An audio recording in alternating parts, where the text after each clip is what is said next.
Testing 1 2 3. Testing 1 2 3. Testing 1 2 3 4 5 6 7 8 9 10.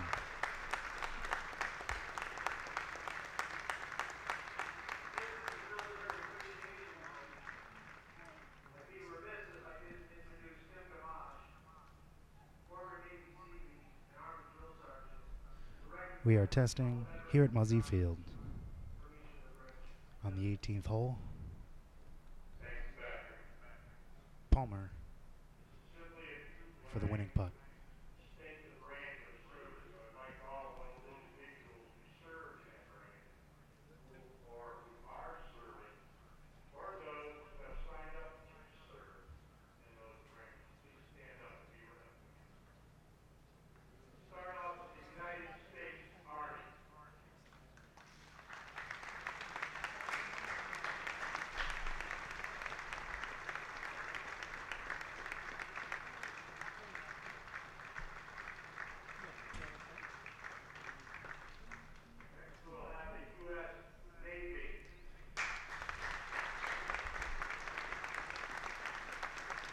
Testing 1 2 3. Testing 1 2 3.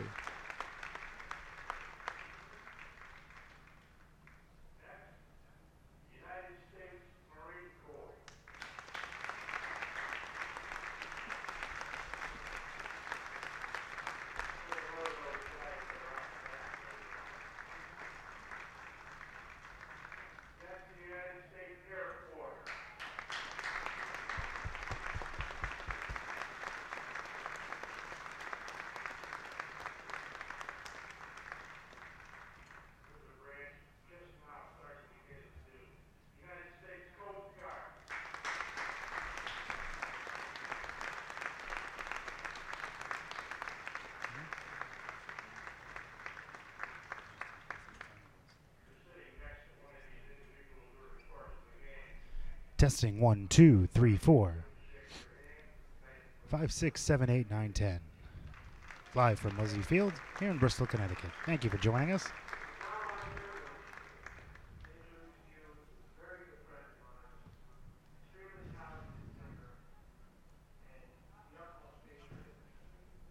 Test 1 2 3 4 5 6 7 8 9 10.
have won the last 4, and all of them have been in comeback fashion, including the game this past Sunday, where the Blues were down 4-3 and scored 2 in the bottom of the 5th.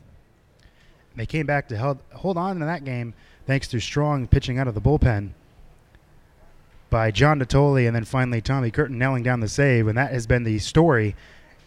This is why the Blues are winning these close games against the Bravehearts. It's the fact that the Blues bullpen has been that much better than the Bravehearts bullpen. Oh, they have, for sure. Anybody that Ronnie Palmer turns to later in the game to throw a few innings have always come up big, and it continued on Saturday night. So tonight, to try to keep the Blues winning ways going against the Bravehearts, the Blues will send the righty Ross Weiner to the hill, whose last time out pitched against these Bravehearts. Yes, he did, back on June 24th in a 5-4 victory. That was the night where Jason Gonzalez made that diving catch, pitched 5 innings, gave up 3 earned runs, and also struck out 3. He has been one of the Blues' more consistent starters this season, and he will look to ride that consistency to a 5th straight win over the Bravehearts. We're going to take a short break, and when we come back, it will be Blues baseball here at Muzzy Field. On the other side, we'll be back here on The Beat, the Bristol Blues Broadcast Network.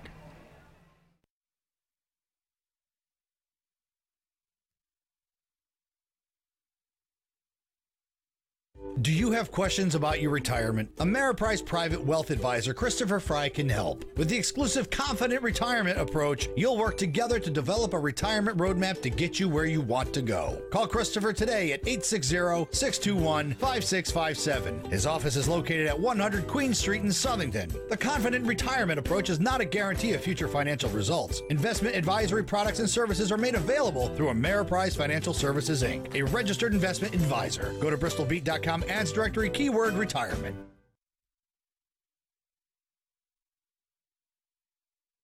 The CV Mason Insurance Agency is a local, family-owned, independent insurance agency whose goal is to provide you with the best possible coverage at the best possible price. Their fully licensed staff will provide you the customer service you deserve. CV Mason, 254 Main Street, Bristol, insuring families and businesses since 1883. So rest assured, they aren't going anywhere. 860-583-4127. Online at cvmasoniinsurance.com.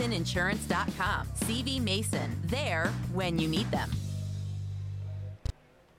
Welcome back to The Beat, the Bristol Blues Broadcast Network. Just about set to get underway here at Muzzy Field between the Bravehearts and the Blues here on Military Appreciation Night at Muzzy Field. And before the Blues take the field to start the top of the first inning, Mark is here with the Bravehearts starting lineup. All right, here we go. For the Bravehearts, leading off and playing center field is Trevor Johnson. Hitting second, Kevin Duty in left field.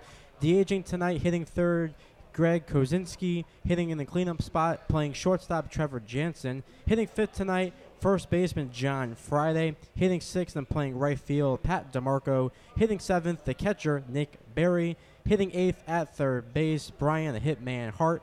And batting ninth, the second baseman tonight, Dante Ricciardi. On the mound for the Bravehearts is number 27, Justin Willis, who is making the second start of the season for Worcester. And when the Blues take the field, they're just about to take the field here at a sun-drenched Muzzy Field. Not many clouds in the sky today. When the Blues take the field, they will send out this defense. Out in left field, Nick Roy, Chris Davis at his usual spot manning center. Brandon Grover gets the start out and right. Jason Gonzalez mans the hot corner. At third, Jake Frasca back in the lineup, plays short. Max Goyon gets the start at second base. The first baseman tonight is Mitch Williams. Behind the plate is Josh Zbersky. And the DH for the Blues tonight is Garrett Blaylock. And as we mentioned on the mound, the right-hander out of Woodbridge, Connecticut, who goes to Bryant University, Mr. Ross Weiner, who, if nothing else this season, he's been consistent. He's given the Blues at least 5 innings in every start this season. He has, and he also leads the team in earned run average for a pitcher that has thrown at least 20 innings on the season. 3.32 ERA in 21 2/3 innings. Another gem dug up by Joe. We're gonna give you credit before the game even starts. Jeez, we're way too nice to you. So he's 2-0 Weiner on the season. In 4 games, 4 starts, 21 2/3 innings pitched. He struck out 21. walked only 9 and has given up 21 hits. His longest start of the season was his first start of the season. That was June 3rd on the road against the Suns, went 6 innings in that one. And since then, has gone 5 2/3, 5 innings, and 5 innings. So you have to like, when Weiner's on the hill, you have to like the Blues' chances of getting a very, very solid start out of him. Yeah, you do for sure. And this is a huge game. We talked about it on Saturday because it's in the division. The Bravehearts enter tonight's game with a record of 11-14. As for the Blues, they're 13-13. So they look to also get over 500 for the first time. And Worcester have lost 4 games in a row, and the Blues unfortunately lost yesterday, but will look to bounce back tonight and get their 10th victory at Muzzy Field. And we'll just want to point something out to you about the Blues. We were looking at it earlier, and as of right now, since this is a points-based system, and we do obviously, as Mark said, the Blues are 13-13, but the standings are more of a points-based system, kind of like the NHL. The Blues, as of right now, would be the 3rd seed in the playoffs. They are 2nd in the West Division. The 2 division winners get the top 2 seeds. And as of right now, the Blues with 26 points sit as the 3rd seed out of 6. Right, and the 2nd seed right now would belong to the Brockton Rocks, I believe. So, yeah, the Blues are in pretty good shape. As we know, they start off the season slow, but have picked up the pace as of late and have always had success at Muzzy. We've seen them come back so many times, especially against the Bravehearts. So they'll look to do the same thing again tonight. And what do you know, next Monday, who do they play here? Again, the Bravehearts. A little bit of delay in starting this one as Ross Weiner is still out in the bullpen warming up. It was a pregame ceremony in which all branches of the United States military were acknowledged, as well as there was a color guard out in shallow center field, followed by a live singing of the national anthem. So that delayed Weiner's warm-up tosses a little bit as both teams acknowledged the U.S. military. That's so right. He's still out there warming up in the bullpen as the Blues on the third base side in front of their home dugout. The position players are set to take the field. The umpires kind of wandering out and wondering where is everyone. Yeah, we can't forget tonight Military Appreciation Night, and all veterans and active military got to the stadium in free. And there's also going to be a jersey auction as well. Nice little thing the Blues do every single year. And we're eventually going to start here on a nice. Now, it's better than this. I like this delay as opposed to Friday night's game. Oh, for sure. When it was pouring rain and we were, waiting 2 hours and 13 minutes. I highly doubt this delay is going to last that much longer. Yeah, now as far as we know, no rain is expected to take place here tonight, so we don't have to worry about that. It's a beautiful night. We got to worry about the sun, obviously, for about the first 40, 45 minutes, but we'll be all right. So we will join you again in the third inning when the sun goes down and we can finally see the fields. It's really hard, this field. They have very large trees out in left field, which you would think might be able to block the sun, but when the sun gets that high, it's just you can't see anything. So if I say you're in the first inning there's a ground out to short and ends up being a ball over the wall and left for a home run, that's why. Please forgive me. Don't worry, I got you. I'm going to try to direct you if I can see it myself, as we both wearing shades, obviously, here in the booth. But I think we're both going to get started pretty soon. The umpire now looking around. As you mentioned, the Blues around the field. And you continue to see the Bravehearts with their bats in their hand, ready to go. And Ross Weiner finally has made it his way down to the Blues dugout. He will head in for a moment as the Blues are set and ready to take the field. The umpires doing their stretches as they seek to get this game underway.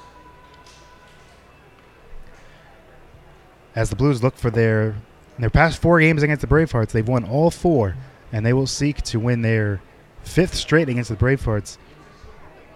Well, I think it's hard in this league to see teams dominate one team or another, so it's kind of odd to see the Blues dominate one team like they've dominated the Bravehearts. Well, especially every time these two teams play each other, in the top of an inning, a team will score 2 or 3 runs, and then the other team would bounce back and do the same thing. So always back and forth when these two teams take the field. And last night, the Bravehearts played an extra inning as opposed to the Blues because yesterday, the Bravehearts lost in a home run derby to the Navigators. And the Blues have just taken the field as the Blues in their Military Appreciation Night uniforms with a bit of a darker blue to them as opposed to their white uniform tops.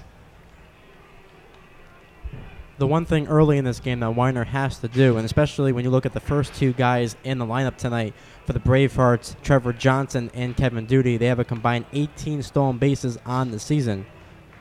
So you got to be careful. You don't want those two guys to get on base and cause havoc right out of the start for Weiner.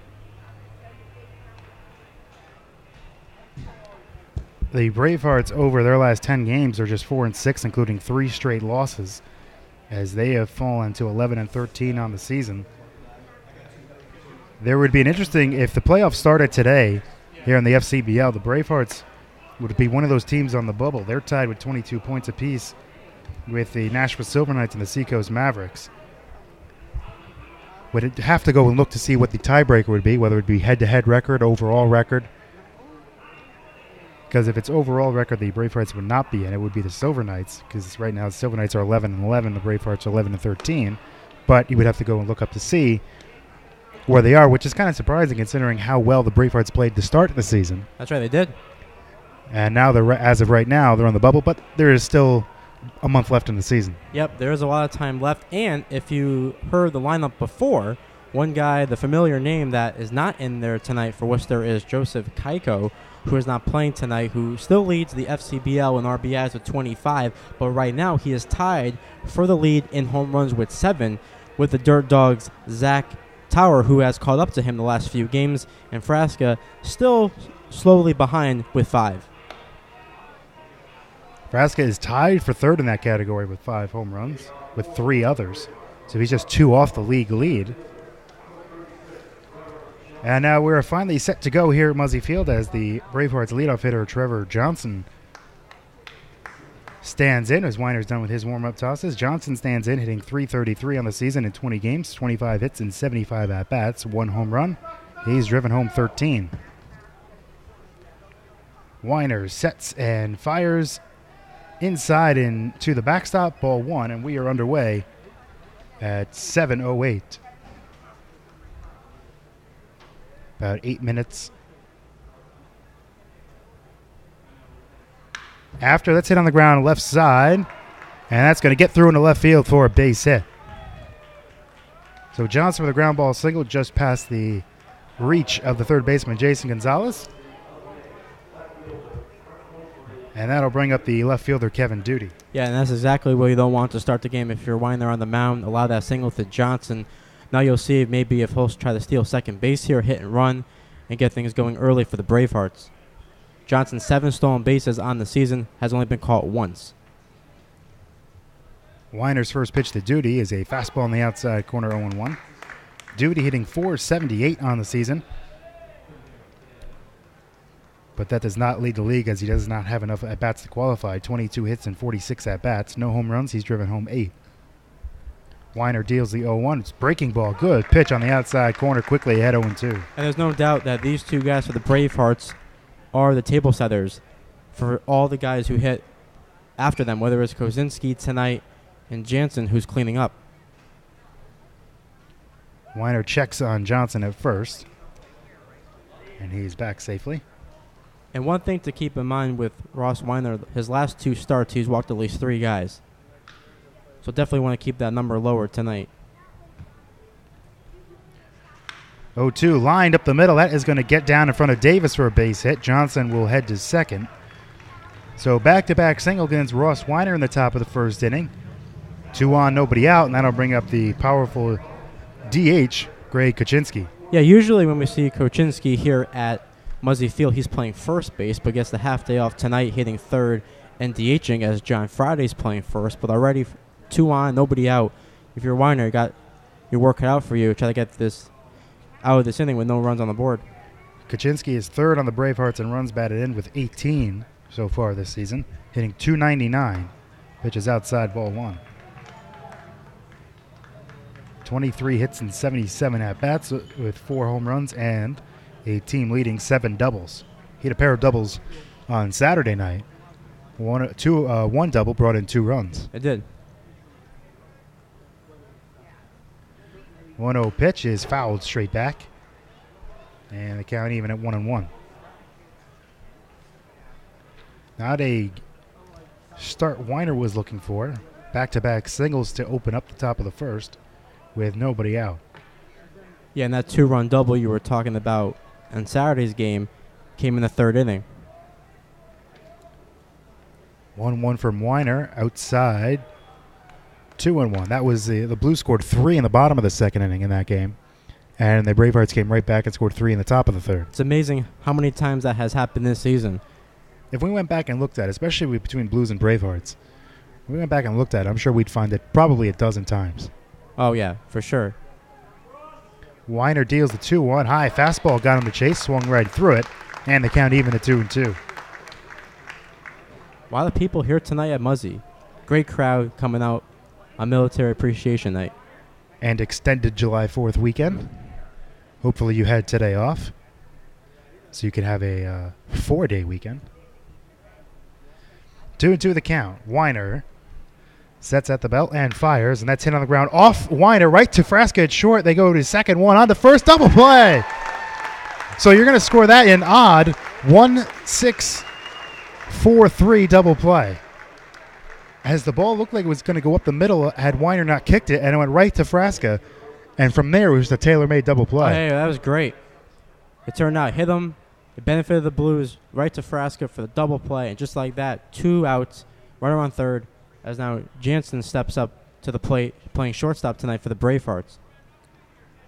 Jensen hitting .348, 31 hits and 89 at-bats, 3 home runs, 21 runs batted in. That is second on the team to Keiko, who's not playing tonight, as Mark mentioned. That's hit on the ground slowly left side. Weiner with a bare hand, fires to first. And he got him! What a fantastic play by Ross Weiner with the band hand and a strong throw to first base. And the back-to-back singles with nobody out do not hurt the right-hander. After a half inning of play, Bravehearts nothing, Blues coming to bat. Here on The Beat, the Bristol Blues Broadcast Network. Sometimes we make mistakes in our lives, and you may require a bail bondsman. Joe from Fernari Bail Bonds will bond you out with fast, professional service. He'll treat you with the respect and dignity you deserve. No bond is too big or too small. So when you're in trouble, give Fernari Bail Bonds a call, and Joe will get you through your most difficult situation. Joe is not only your bail bondsman, he's also your friend. Attorney referrals are available. Call Fernari Bail Bondsman at 860-919-3129. Payment plans are available, and all major credit cards are accepted. Joe's the man to get you out of a jam. Go to bristolbeat.com's ad directory, search keyword bail bonds. Welcome back to The Beat, the Bristol Blues Broadcast Network. To the bottom of the first inning we go. The Bravehearts put 2 runners on with nobody out, but thanks to a double play and a nice play at the mound by Weiner, no runs scored, and the Blues will come to bat. The Beat and Bristol Blues Baseball would like to take you and 3 others out to the old ball game. Listen to every Blues home game on The Beat, Bristol's Rock Mix. Throughout the broadcast, we will give out the Blues Player of the Game. Then you must head over to the Beat's website, bristolbeat.com, or Facebook page. Look for the Beat Blues Enter to Win form. Check this out. All correct entries have a chance to win family 4-packs of tickets to an upcoming home game at Muzzy Field. Each ticket comes with the first round of snacks on us. Tonight's player of the game is hitting cleanup tonight for the Blues, playing first base, the Wild Thing, Mitch Williams. Listen for the player of the game to win only on The Beat, the official broadcasters of Bristol Blues Baseball. So Mark alluded to the lineup with saying Mitch Williams hitting fourth. Around him, we'll start in the leadoff spot. Max Goyon, the second baseman, will lead things off. Chris Davis out in center batting second. The shortstop, Jake Vraska, hits third. As Mark said, the player of the game, Mitch Williams, hitting fourth at first. Third baseman, Jason Gonzalez, in the fifth spot. The DH is hitting sixth. That's Garrett Blaylock. Brandon Grover, the right fielder, hitting seventh. Josh Zaberski is the catcher, hitting eighth. And out in left field, and hitting ninth is Nick Roy, as they will face the right-hander out of North Bergen, New Jersey, who will be a freshman at Vanderbilt next season, the right-hander Justin Willis. Yeah, it's amazing when you look at Willis and how his senior year at Memorial High School, the Tigers got injured back on April 8th. Everyone thought that he was going to miss the rest of the season when he separated his shoulder, but came back less than a month and helped the Tigers win their first Hudson title since 2008. First pitch from Willis is down and into Max Goyon for ball one. So he'll be teammates with Blaylock and Gonzalez upcoming. And that one's hit in the air to deep center. Johnson under it, and he makes the catch as Goyon is retired on 2 pitches to start the Blues bottom of the first. Before that at bat, Goyon had been hitting 200 even. So that will go down, and that'll bring up the center fielder, Chris Davis. But especially when you have an injury like that to end your high school career, this is a perfect opportunity for Willis playing in the FCBL to build himself back up and to be a member of that Commodores pitching staff come next season. Chris Davis on the season, hitting .272, 25 hits and 92 at-bats, takes a strike from Willis. 1 home run, he's driven home 9. Davis on the top of a lot of leaderboards in the FCBL, as Willis deals the 0-1, misses outside ball 1. Davis is tied for first in the league in steals with 14. John Stanton of Wachusett also has 14 as he misses outside 2-1. He's also second in the league in doubles with 9, one off the lead of Troy Stefanski. Davis adding a really solid season. 2-1, swing and a miss, and the count even 2-2. But he's one of those guys that when we were broadcasting those games earlier in the season, he was hitting 9th. But because of his hot hitting, you see him consistently bat in that 2 spot. 2-2, high and away, 3-2, and he has, seems like a perfect number 2 hitter. He doesn't strike out a lot. He puts the bat on the ball. He will take pitches. Aggressive on the base pass. And will hit the ball to all fields. Yeah, he does. That's tapped foul on the plate. Counts still full, 3-2. Well, sure, you definitely want your speedsters to get up early and often. So putting Davis in the number 2 spot, I think that's a great decision by Ronnie Palmer, putting him here, especially when you have Frasca hitting behind you. 3-2, and there he goes, showing off his bat-to-ball skills with another foul ball. Count still 3-2, and he'll make his pitcher throw a lot of pitches. And Willis's last game pitched against the Rocks on June 26th, only threw 43 pitches in that game. Went 3 innings in that game, allowed 2 runs, both of which were earned on 2 hits, struck out 4. That was his only appearance of the season. That's right. 3-2, down and away, ball 4. So Davis works a walk on a long at bat in the 2-hole, so he's on first with 1 out, and that'll bring up the shortstop, Jake Frasca. Yeah, if you're Frasca here, you want to take advantage of Keiko not being in the lineup tonight for the Bravehearts. Tries to match his home run total, still has 2 more to go. Frasca so far this season is hitting .263, 25 hits and 95 at-bats, so just 5 at-bats away from 100. And he pops that one up, right side, foul, and out of play, count 0-1. Has 5 home runs, and he's driven home 14. The 14 runs about in are tied for the Blues team lead. He's tied with Ben Maycock, who is not in the lineup tonight. And on deck is our player of the game, Mitch Williams. Right-hander Willis sets at the chest and delivers the 0-1. Runner goes, and Frasca hits one in the air, deep to left. Is it fair or foul? It is a foul ball. That ball looked like it just missed staying fair and being a 2-run home run. Yep, and just like that, he would have had a 6th home run in the season. Just missed it in deep left field, and he'll come back now with the count being 0-2 with Davis on first. That's sun, though. Oh, that's really hard to see out there. As far as we understand it, Willis is on a pitch count tonight, so he might not be long for this game. As we understand, it was mandated by Vanderbilt. That's an on-the-ground foul outside of third. Oh, it was. So that based on the separated shoulder that he had, so understandably they want to protect their incoming freshman. Yeah, they were very lucky when he had that injury. No structural damage, did not need surgery, physical therapy, and then a couple weeks later he was back pitching in a big title game for Memorial High School.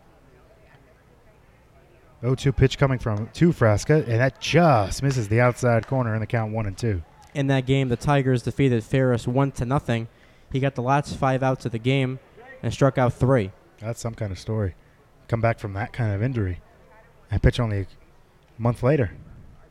Count 1-2 on Frasca. Breaking ball down and in, 2-2. And both of his future teammates are in the lineup tonight for the Blues, Gonzalez and Blaylock, hitting 5th and 6th. as they will both all be Commodores. Unlike Lionel Richie, runner goes. That's hit on the ground up the middle, and it goes off the glove of Ricciardi into left field. Ricciardi came over to cover on the stolen base attempt, and that will go down as an error. So Dante Ricciardi, not to be confused with his brother Mariano, is charged with the E4, allowing Frasco to reach. Runners on first and second, one out, and the player of the game, Mitch Williams, coming to the plate. Perfect opportunity for the Blues once again to take advantage of a miscue that comes their way. Now with Mitch Williams stepping up with 2 on, 1 out. So great chance to put up some runs early in this one.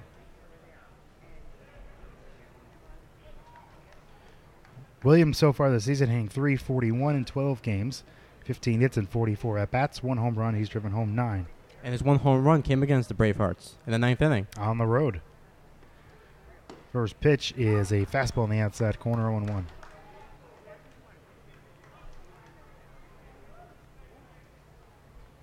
Will is now at 17 pitches. That's something to keep an eye on to see how long he'll last.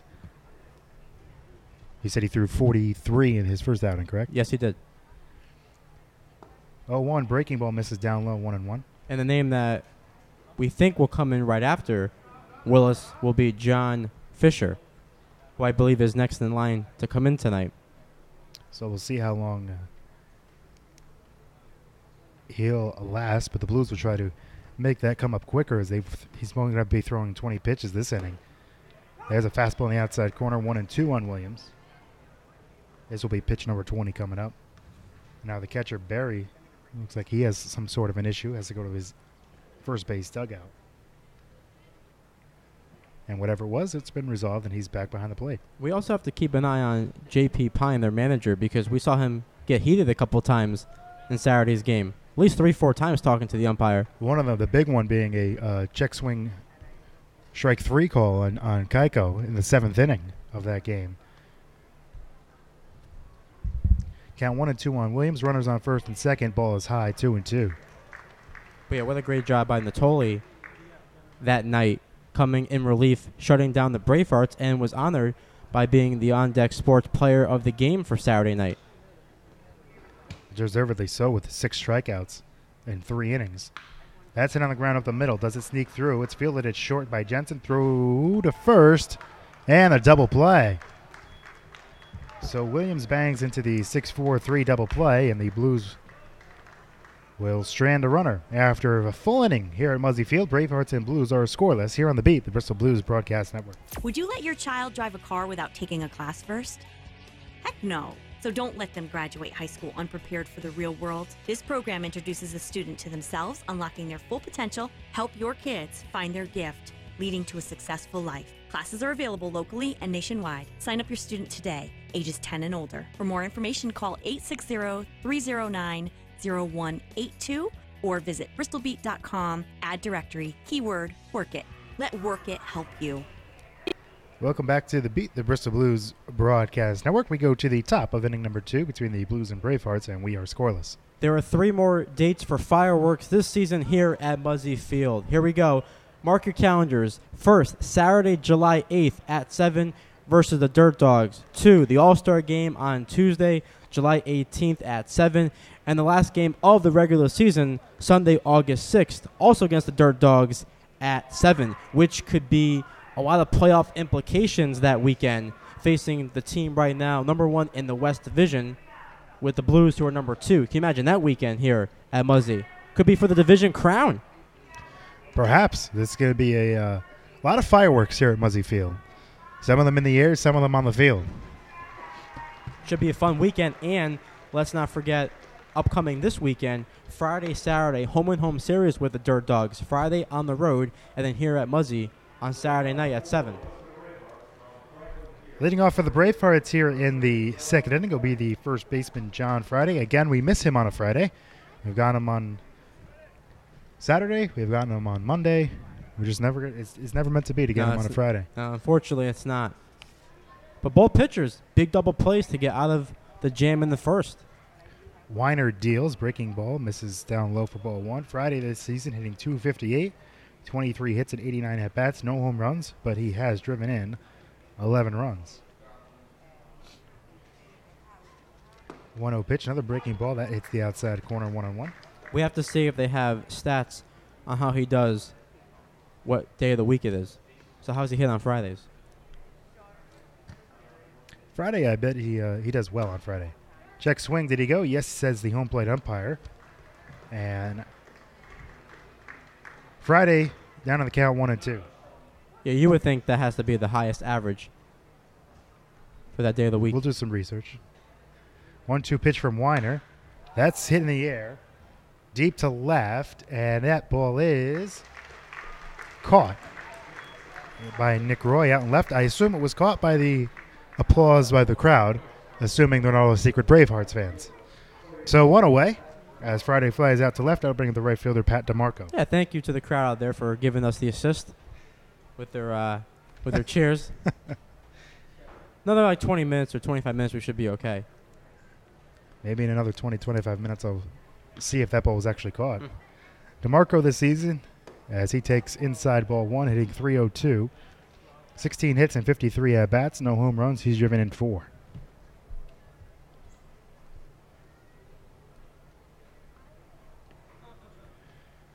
One 0 on the way is inside, count 2-0. And this might be the first time we have seen on deck Nick Perry catch for the Bravehearts here at Muzzy.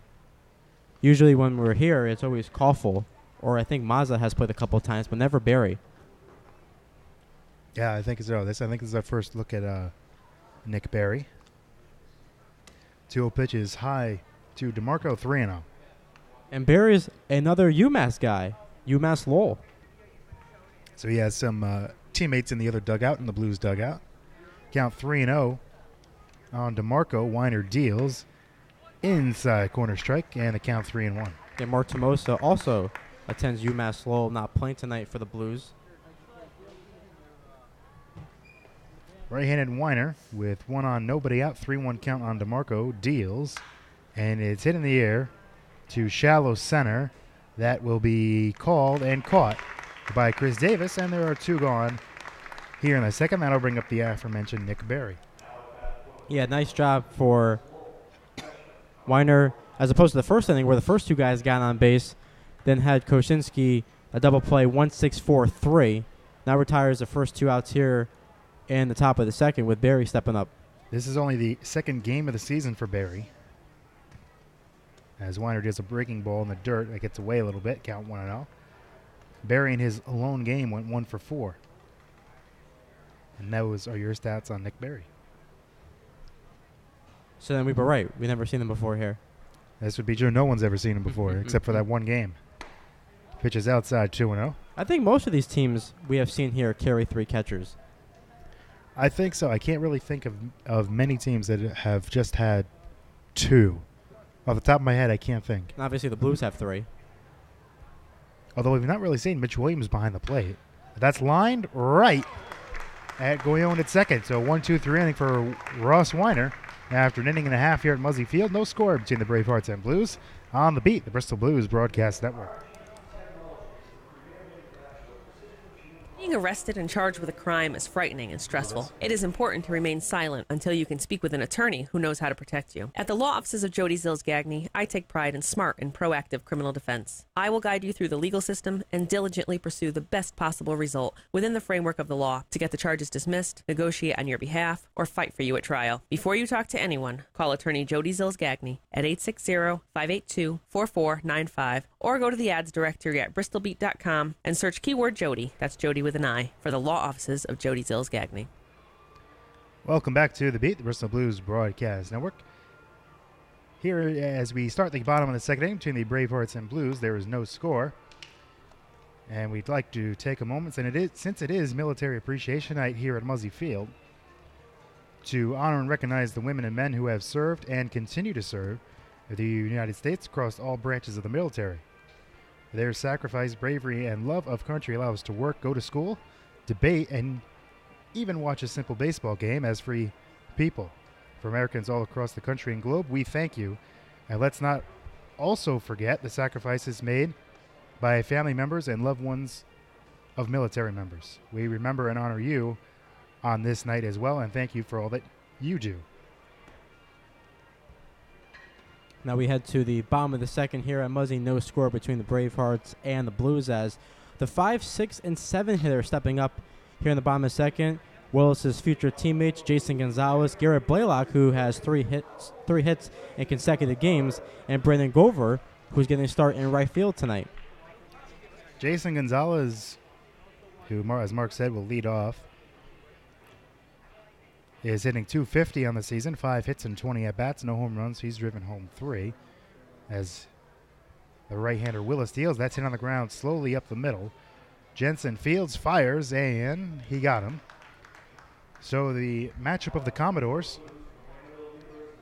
goes to Willis on that one, and that'll bring up another Commodore, Garrett Blaylock. Yeah, Willis will definitely remind Gonzalez of that when those two guys will play with each other next season. But now Blaylock has been hot, keeps getting the start tonight, DHing. Usually we see him at shortstop, but hitting 6 for the Blues tonight. If there's any more Commodores, I think Lionel Richie should be on deck. Blaylock fouls that one left side and out of play. Blaylock hitting .394, 13 hits and 33 at-bats, 1 home run. He's driven home 5. And now officially leads the team in average. Pitch is high and away, ball 1. Still needs a few more at-bats to enter the league, as he's not qualified since he came late due to Vanderbilt's run to the Omaha. Pitch is down and away, 2-1. Has a 9-point lead. And now he's ahead in the count, 3-1. He had 3 hits here on Saturday night against the Bravehearts. That's right, and yesterday as well in their loss to the Silver Knights. 3-1, and that one down and in for ball 4. So Blaylock works a 5-pitch walk. Second walk for the Blues already in this game. And that'll bring up the right fielder, Brandon Grover. And stepping up now, as you mentioned, is Grover, who got 2 of the 5 RBIs yesterday in their loss to the Silver Knights. Grover had 2 RBIs, Blaylock was 3 for 5, and Maroka, who is not playing tonight, was 2 for 5.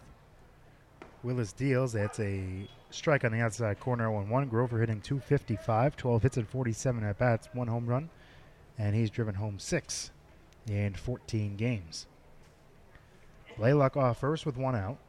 Right-hander Willis with a long hold now delivers. Breaking ball drops in on the outside corner, count 0-2.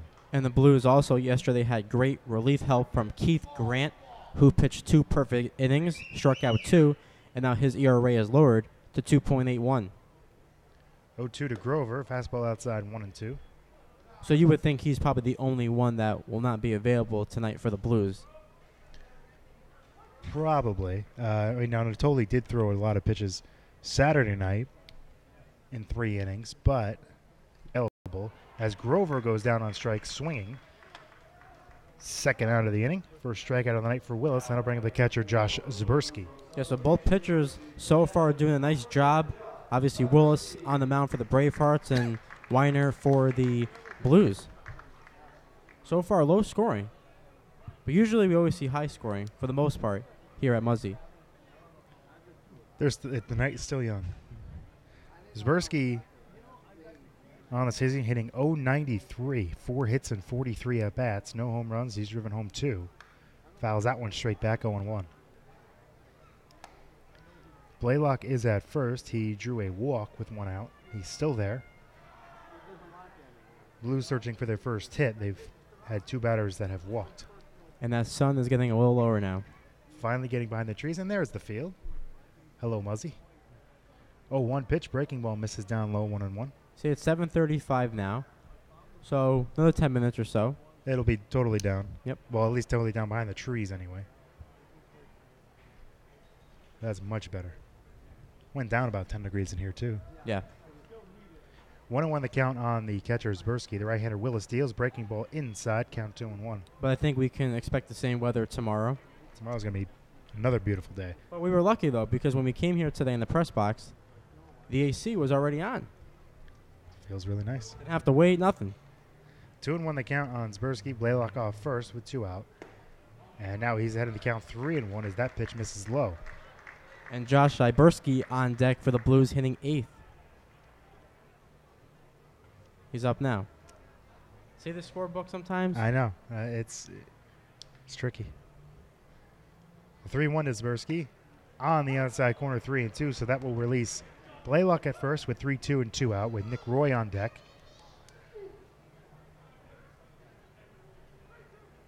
No score as we play the bottom of the second inning here at Muzzy Field. Willis sets at the chest. There goes Blaylock, and that one is foul back. So we'll do the 3-2 pitch all over again. We definitely mentioned that before, how the Blues have 3 catchers on the active roster, but the 2 guys that we have seen there the most, obviously, Zyberski and Schoenfeld. Who seems like he'll get the night off tonight. Mitch Williams plays first. I have to say, I like these the blue tops for the Blues. Yeah, At home, we've seen the white tops, but I'm really liking the blue tops on their jerseys. 3-2, and that hits Zbersky. It would have been ball 4 anyway, but instead it will go down as a hit by pitch. So runners on first and second, 2 out, and that'll bring the number 9 hitter Nick Roy. Yes, the first chance here for the Blues to get something going. With 2 on, 2 out, Nick Roy stepping up, who, as we documented many times before, continues to be hot at the plate. Has his average all the way up to 319. 15 hits and 47 at-bats, 2 home runs. He's driven home 8. The Blues did have 2 on in the first with a Davis walk, and then Frasca reached on the error by Ricciardi. So now with 2 outs, Roy tries to give the Blues the first lead of the night. Willis steals, ripped up the middle. There's a base hit to center field. They're going to wave Blaylock around third, and the ball is bobbled out there in center by Johnson, and that will allow each of the other runners to move up. Blaylock scores, and the Blues strike first. Here in the second inning, on the Nick Roy RBI single, it's 1-0. Nice job by Roy being aggressive at the plate, takes that first pitch fastball, drives into center field, and because of the miscue out there by Johnson, that allows Roy to go to second. Zyberski goes to third. And now Max Goyon steps up, looks to add on to the lead here. That is an error on Johnson, or the second error of the game for the Bravehearts. Second and third, 2 out. Pitch in the dirt. Nice block by Barry behind the plate. Count 1-0. You know, we talked about Nick Roy's resurgence over the past couple of weeks at the plate. Shouldn't really be surprised considering what his stats were in Nichols College last year. In 42 games, he hit 379. Trying to match that average for the Blues. Pitch is outside, ball 1. Well, he certainly helped that there. That'll push his average up over 220 with the RBI single here. Now has 9 runs batted in on the season. Yeah, he's been hot. What can you say? Basically what Chris Davis did early in the season when he was hitting 9th. Nick Roy doing the same thing in that spot. That's ripped into left field. There's a base hit. Zbersky's going to score. They're going to wave Roy around. The throw to the plate is late. A 2-run single for Max Goyon. 3 runs for the Blues here in the second inning. They take a 3-0 lead. Yeah, that's what you do right there with 2 outs. Add to the lead. Don't just settle for 1. So Goyon gets the hit to left field, brings home Zyberski, brings home Roy, just like that. 3-0 Blues here in the bottom of the second with Davis stepping up to the plate. For Goyon, those are RBIs number 5 and 6 on the season. And the Blues' first 2 hits of the night are run-scoring hits. Nick Roy and Max Goyon, and the Blues lead 3-0 as Chris Davis stands in, who walked his first time up. It's always impressive with 2 outs as well. And there goes the runner from first. Throw down to second is off the glove of the shortstop Jensen, and Goyon will get a stolen base. Almost thought about going to third there, but with 2 outs, definitely don't want to risk it. It would have been close, I think. With the throw being in the dirt, if that throw was scooped or the throw was higher and a little better, I think it would have gotten Goyon by plenty. And that was his first stolen base of the season for Max. Count now 1-1 on Davis. Runner at second now, 2 out.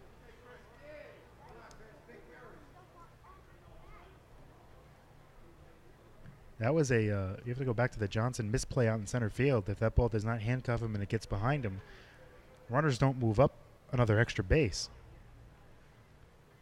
Pitch is outside 2-1. And that allowed Roy to score from second. We have seen that a lot this year, even on Saturday night with Koffel behind the plate when he threw that ball to third base. Yeah. That allowed it to be 6-4 Blues. I think it was in the bottom of the seventh. It was. 2-1, the count on Davis with Goyon dancing off second.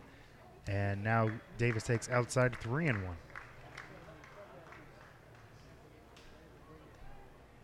Yes, Mark Tomosa scored. Yes, on that throw, try to pick off the runner at third. Say these scorebooks Yeah. come in handy. Sometimes they do. They giveth and taketh. 3-1, tapped foul in front of the Blues dugout third base side, and count full now on Davis. Yeah, it has my pros and cons, personally. That's all right. Gotta work through it. But any miscue you take, like you said, the Bravehearts already 2 errors on that scoreboard. Nice hole shortstop. Wide open. 3-2 pitch. Davis takes a breaking ball on the outside corner for strike 3. Did not like that call, but the Blues scored 3 times in the inning. Nick Roy with an RBI single and Max Goyon with a 2-run single. And it's 3-0 Blues after 2 here on The Beat, the Bristol Blues Broadcast Network. The Beat Bristol's Rock Mix is proud to be the official broadcast station of the Bristol Blues, the city's very own baseball team. So whether you're at the field or away, catch every home game from Muzzy Field by listening to the broadcast at bristolbeat.com or on our free app. This year's winning combination, Bristol Blues baseball on Bristol's Rock Mix, The Beat.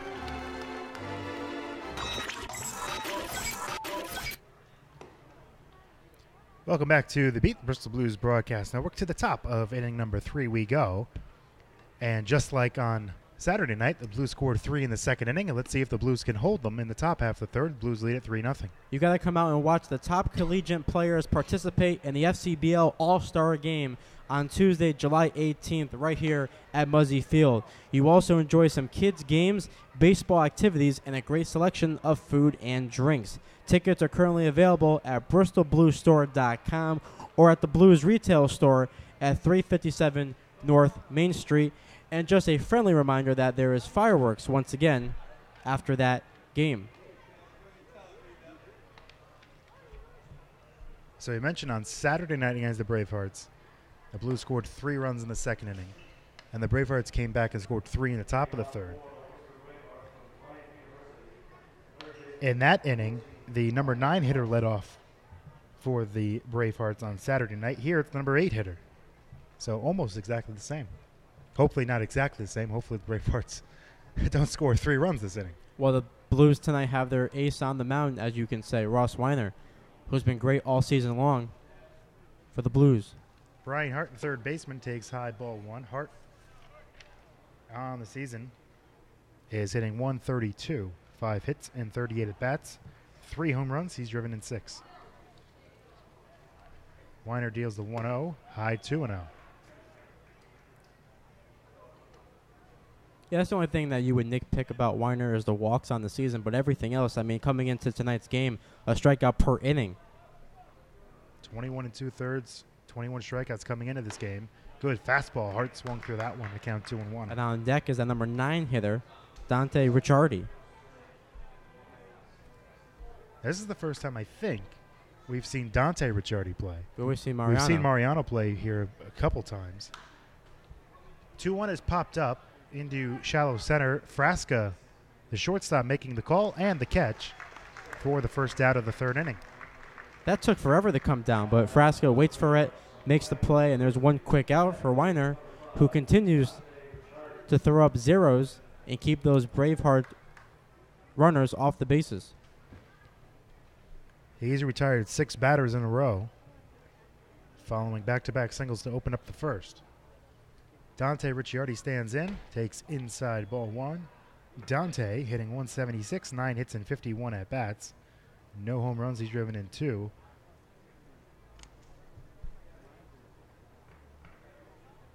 Weiner deals, fastball, swing and a miss. And they count even 1-1. And Weiner helped himself out on that big double play in the first with Kozinski at the plate. because it slowed it down and went right to Frasca. I believe they call that in the hockey world a kick save and a beauty. 1-1, good, slow changeup, swung right over the top of it and count 1-2.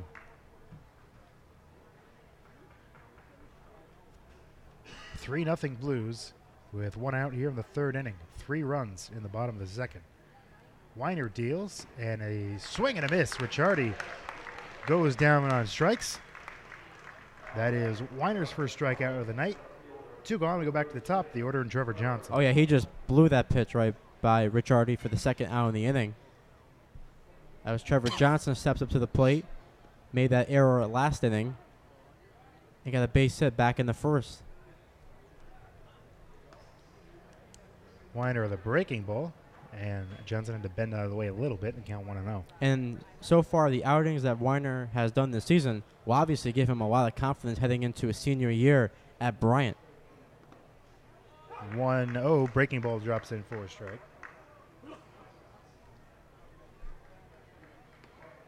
Count 1-1. I should say the Bulldogs at Bryant. Gotta throw those nicknames in there. That's foul, straight back count 1-2. Last year at Bryant, pitched in 12 games. 6 of those were starts, went 1-1 with a 4.58 ERA. 37 of the third innings. He had 41 hits, 23 walks, struck out 19. 1-2, high 2-2.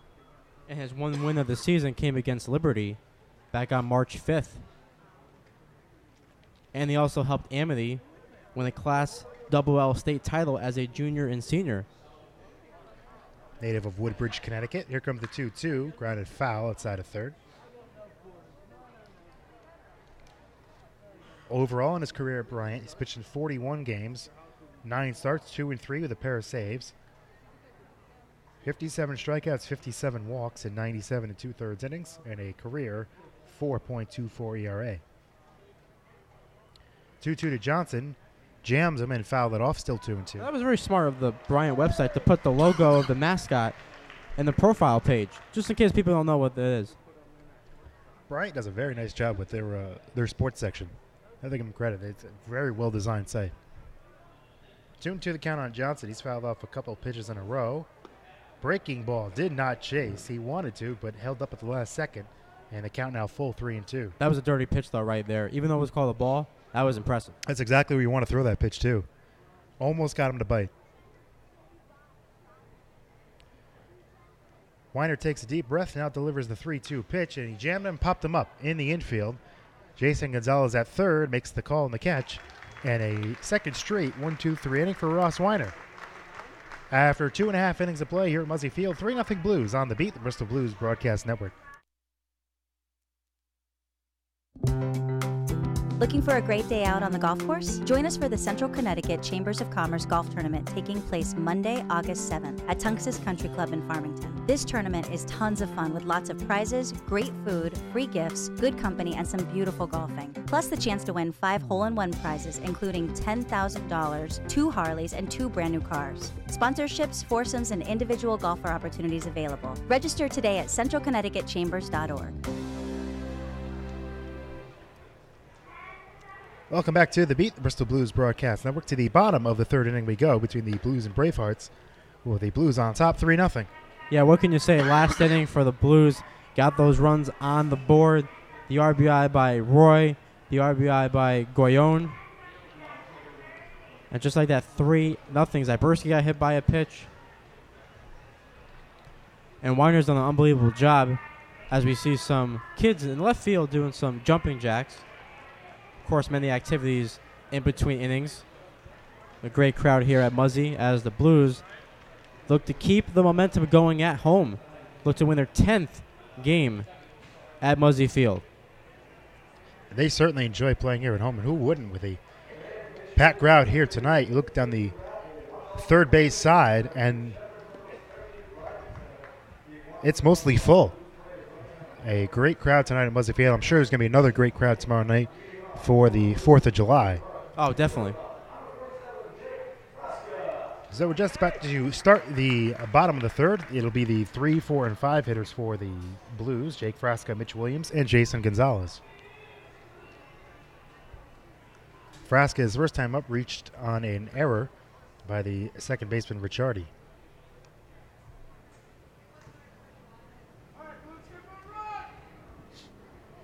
Right-hander Willis deals down and away, ball 1. We mentioned that Willis is going to be on a pitch count tonight. 1-0, breaking ball drops in for a strike. Good pitch. And Willis has just hit 50 pitches. That was pitch number 50 for him. That's outside 2-1. As Mark mentioned earlier, he threw 43 pitches in his first appearance of the season. And the Bravehearts already have someone warming up. We assume it's Fisher. There's a fastball on the outside corner, 2-2. Fisher from Plymouth Meeting, Pennsylvania. So we assume it's him. Here comes the 2-2 on the outside corner, and Frasca goes down looking at that one. One away here in the third, and that'll bring up the player of the game, the first baseman, Mitch Williams. Yeah, Mitch Williams in his first bat, ground out for a double play, 6-4-3 to end the inning. Looking for his first hit of the night. Willis now with 3 strikeouts so far. Breaking ball drops in, strike 1.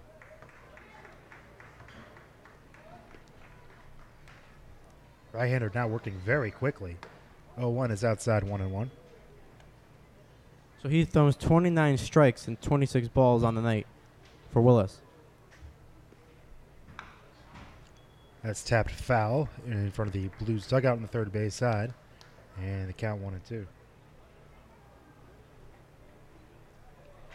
Again, we don't know what the pitch count is. They just said there would be a pitch count.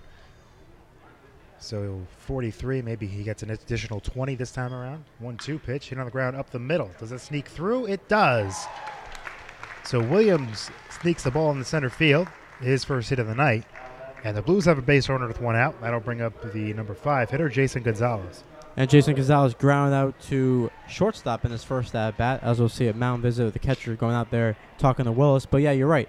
I think it's going to be a matter for J.P. Pine to probably go batter to batter in this situation, especially if more guys get on base. I think he'll probably put in Fisher, try to get help and get out of this inning. And the first matchup between the future Vanderbilt teammates next season, Gonzalez grounded out, as Mark mentioned. That's in the dirt. That will get by to the backstop, and that will allow Williams to get to second immediately. So he's there with 1 out and a 1-0 count on Gonzalez.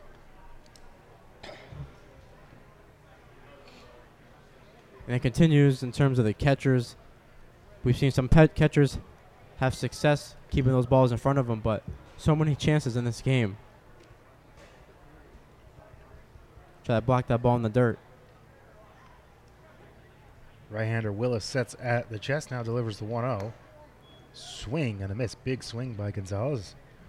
Was looking for that Bristol beat sign out in left field. And the count 1-1. We've seen a couple times some of the Blues players have come close to hitting that. Frasca, I believe, hit a home run over that a couple weeks ago. Yes, he did. Williams at second, the 1-1 pitch, down and away, 2-1. Williams singled, just snuck one through into center field for a base hit, and on the very next pitch with Gonzalez at the plate, went to second on a wild pitch. Blues lead at 3-0 as we play inning number 3. Gonzalez awaiting the 2-1. Late on the fastball, weak hack. Looked like a late decision to swing at that one, count 2-2. And on deck is Garrett Blaylock, who got things going for the Blues last inning with a walk and then later scored on the RBI single by Nick Roy.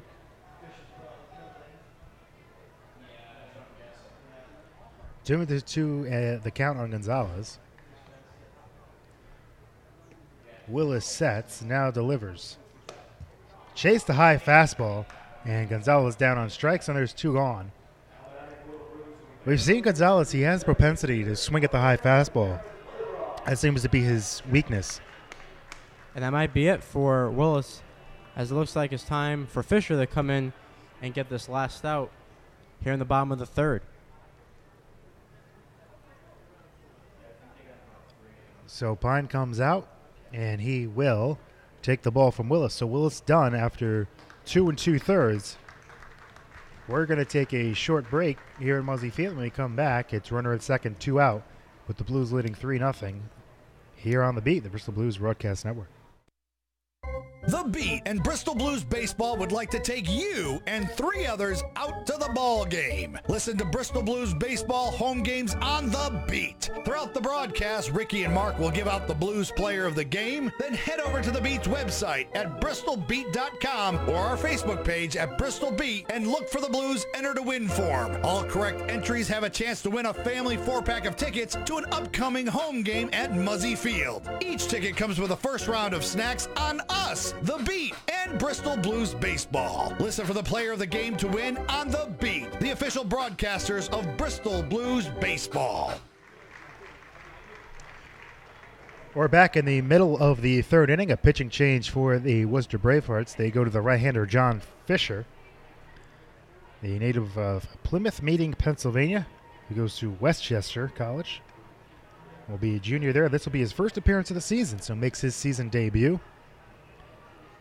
for the Bravehearts, and he will come in with 2 outs in the third with Mitch Williams at second. So Willis finishes his night, goes 2 2/3, allows 3 hits, 3 runs, only 1 of which was earned thanks to 2 Bravehearts errors. He walked 2 and he struck out 4.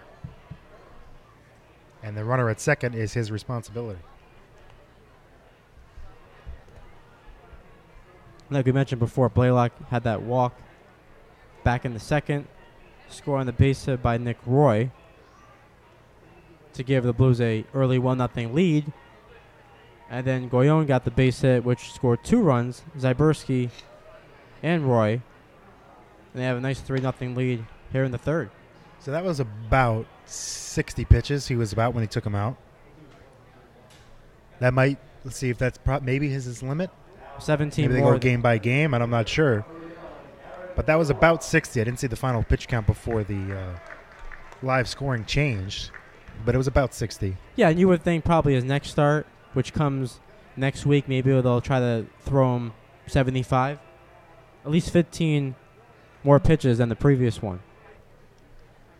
So Blaylock will stand in, as Mark said earlier. He walked and scored in the...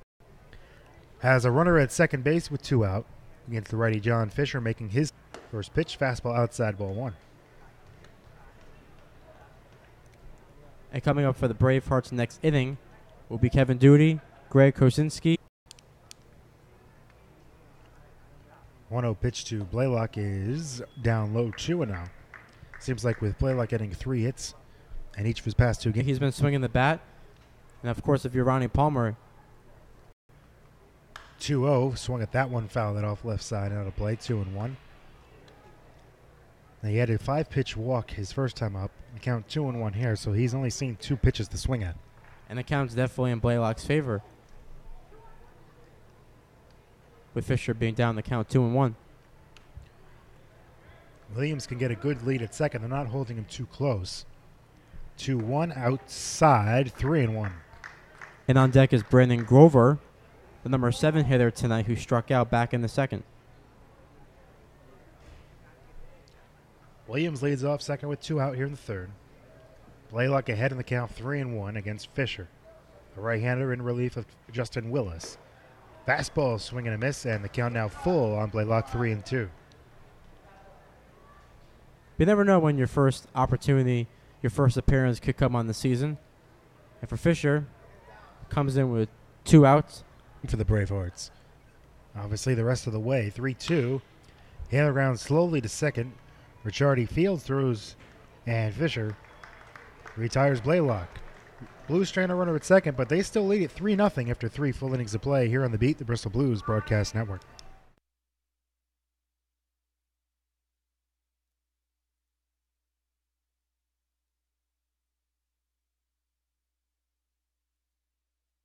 Bristol Blues present Northeast Wrestling Live at Muzzy Field in Bristol, Connecticut on Friday, July 28th. See Rey Mysterio, Big Sexy Kevin Nash, Jack Swagger, Jerry Lawler, Hacksaw Jim Duggan, Wrecking Ball Legursky, Ron Zombie, and more. Autograph signing with the stars before the event. Tickets start at only $10, available now at BristolBluesStore.com, NortheastWrestling.com, or at the Stadium box office. See Rey Mysterio, Kevin Nash, Jack Swagger, and more live at Muzzy Field in Bristol on Friday, July 28th. Brought to you by Ben & Jerry's of Connecticut. Welcome back to The Beat, the Bristol Blues Broadcast Network, to the Top of the fourth inning we go here at Muzzy Field with the Blues holding a 3-0 lead over the Worcester Bravehearts. It's that time again. The history lesson on this date in baseball history. We're going to go back all the way to 1947 when the Cleveland Indians purchased Larry Doby from the Newark Eagles. 2 days later, Doby made his first appearance as a pinch hitter against Chicago at Comiskey Park. The center fielder would become the first African-American to play in the American League. In 1948, the seven-time All-Star and the Indians won the World Series over the Boston Braves in 6 games. On this exact date in 1994, Cleveland retired Doby's number 14. And we have 2 more good ones for you coming up. One in 1973 and the other being in 2002 with a potential first ballot Hall of Famer next season. Hint, hint. Here's Kevin Duty to lead things off in the 4th inning for the Bravehearts. He's singled in the 1st inning. Ross. Big at-bat here for Weiner. You don't want Duty to reach on base. Has 11 steals on the year for the Bravehearts. Right-hander deals tap foul at the plate, 1-1. Larry Doby, he also debuted in 47. Everybody remembers, obviously, Jackie Robinson debuted that year. He was only a couple weeks later. That's right. Yeah, both Robinson and Doby in 1947 made their first appearance. 1-1 pitch, hit on the ground to third. Gonzalez comes in, fires to first, and they just get the speedy Duty for the first out of the 4th. And then I bring up Greg Kaczynski, who banged into the unusual 1-6-4-3 double play in the 1st. And Weiner has now retired 9 straight hitters since those back-to-back hits by Johnson and Duty in the 1st. And it all started with Kaczynski with that double play. The left-handed hitter takes a breaking ball outside 1-0. And people may forget about Larry Doby. He also managed the Chicago White Sox for 1 year, too. He did. 1-0 pitch, pop foul left side and out of play, 1-1. Yeah, no, they're good ones. You'll like them. I'm ready for him. I'm trying to peek over your shoulder here. But I'll wait like everybody else. I'll be good. Count of 1-1 on Kaczynski. Weiner deals high and away, 2-1. In the 1st inning, when Kaczynski hit that double play, they hit a ball up the middle that looked like ticketed to center field. And Weiner with a little kick save. And a beauty. Went right to short. And Frasca started the double play as that one misses down and in 3-1. And Jansen on deck hit a ground ball right back to Weiner, who made a fantastic play on the bare hand, falling away on the third base side. 3-1 to Kaczynski. That's drilled to deep right field. That ball is going to be fair and a couple hops against the wall. Kaczynski will hold at second with yet another double. After picking up 2 doubles in Saturday's game, he has another double, as that is his team leading 8th of the season. 3 of which have come over the past 2 nights at Muzzy Field. Yeah, besides Keiko, he has definitely been one of the best hitters on this Bravehearts team. And we'll look to get things going. Maybe this can get Weiner a little flustered here with a guy on second base and 1 out. But definitely exactly what the Bravehearts need here in the top of the 4th. Jensen grounded back to the mound in the 1st inning to end the 1st. And that's crushed in the air to deep left field. Will it stay fair? No. It twists foul at the last second. He might have been out in front just a little bit. Otherwise, that ball would have been way out of here. Instead, it's just a long strike, and it will make Weiner probably be a little more careful. Right-hander sets at the belt, now delivers the 0-1. Foul right side, not a play, 0-2. Well, all these Bravehearts hitters are very close with their averages. We talked about Keiko, 25 RBIs, Jensen, 21 RBIs, and Kaczynski with 18. So everyone's all bunched up together. And Keiko still leads the league in runs batted in. Right, with 25. 0-2 pitch from Weiner, high 1-2 with a fastball. Even Johnson has 13 RBIs on the season. Friday has 11. So everyone's contributing for the Bravehearts. Kocinski at second, who doubled with 1 out. Jensen at the plate, down on the count 1-2. Weiner sets and fires. Breaking ball does not drop into the strike zone, and the count even at 2-2. And on deck is John Friday, who flied out to Nick Roy back in the second to lead off the inning. Weiner looking to keep that runner at second base with 1 out. Righty deals, ripped on the ground, foul outside of third. Jensen's got some hard hit balls this at bat, but so far nothing to show for it. Now you'll see here if Weiner goes back to the fastball, we see some off-speed pitch to get him out here for the punch-out. Seems like he's on the fastball. Yeah, might want to change it up here. Don't want to throw it 3 straight times. 2-2 from Weiner. Breaking ball, hit in the air down the right field line. And foul over the Bravehearts bullpen, still 2-2. Went with the breaking ball there. Yeah, he heard us. Looked like he hung it just a little bit. A little bit, yeah. Probably did not. That probably wasn't the spot he was going for. No. Definitely want to make that pitch a lot lower. Don't want to leave it up right in the zone.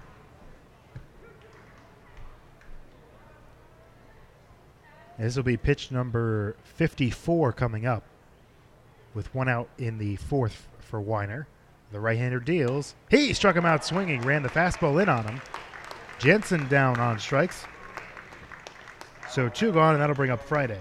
In 1973, the Reds defeated the San Francisco Giants at Riverfront Stadium 6-3 after waiting 3 hours to start the contest because of rain. At the end of the game, the Reds fans were treated with early fireworks that began at 2 o'clock in the morning. I'm sure the neighbors love that one. Friday flat out to left field his first time up. Breaking ball, strike 0-1. And if you were wondering, Bobby Bonds led off the game with a home run for San Francisco. Pete Rose collected 2 hits, and Joe Morgan was 3 for 4. Couple good names there. Hall of Famer, a stats-wise would-be Hall of Famer. There's a nice block by Zbersky. That breaking ball was ticketed for the backstop, but he, with a nice sliding stop, keeps the runner at second base. Count 1-1. Still 1 more left. Let's see if we can get it this inning. It always seems like when there's 1 more, it always seems like we have to go to the next inning. 1-1 the count on Friday. And that's lined to center field. That's going to be down for a base hit. They're going to wave Kocinski around. He will score easily. An RBI single for John Friday. The Bravehearts are on the board. They now trail 3-1. Yeah, his RBI right there brings home Kocinski, and just like that, now the Bravehearts trail 3-1. But even a little play like that, instead of throwing the ball home, which there was no chance of a play at the plate, you knew that you throw the ball back into second, and that keeps Friday at first.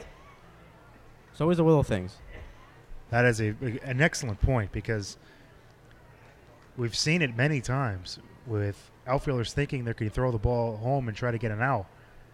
And the runner move up, and then that runner comes home to score. But instead, he made a smart play and goes to second. And that's hit on the ground to second. Goyle with a nice play. And will throw out DeMarco to end the inning. The Bravehearts get on the board on the Friday RBI single. But the Blues still lead at 3-1. Do you have questions about your retirement? Ameriprise Private Wealth Advisor Christopher Fry can help. With the exclusive Confident Retirement approach, you'll work together to develop a retirement roadmap to get you where you want to go. Call Christopher today at 860-621-5657. His office is located at 100 Queen Street in Southington. The Confident Retirement approach is not a guarantee of future financial results. Investment advisory products and services are made available through Ameriprise Financial Services, Inc., a registered investment advisor. Go to bristolbeat.com, ads directory, keyword retirement. We go to the bottom of the fourth here on the Beat, Bristol Blues Broadcast Network. The Blues lead the Worcester Bravehearts 3-1, and Mark has one more interesting tidbit for us. Well, just like Larry Adobe, this date is pretty big for Jim Thome's career. Back in 2002, he hit a home run in the 7th consecutive game against David Boomer Wells and the Yankees. And then in 2010, as a member of the Twins, the slugger surpassed Minnesota legend Harmon Killebrew on the all-time home run list. Thome ended up with 612 career home runs, and as I mentioned before, his first year of Hall of Fame eligibility is in 2018 with Braves great, the third baseman, Chipper Jones.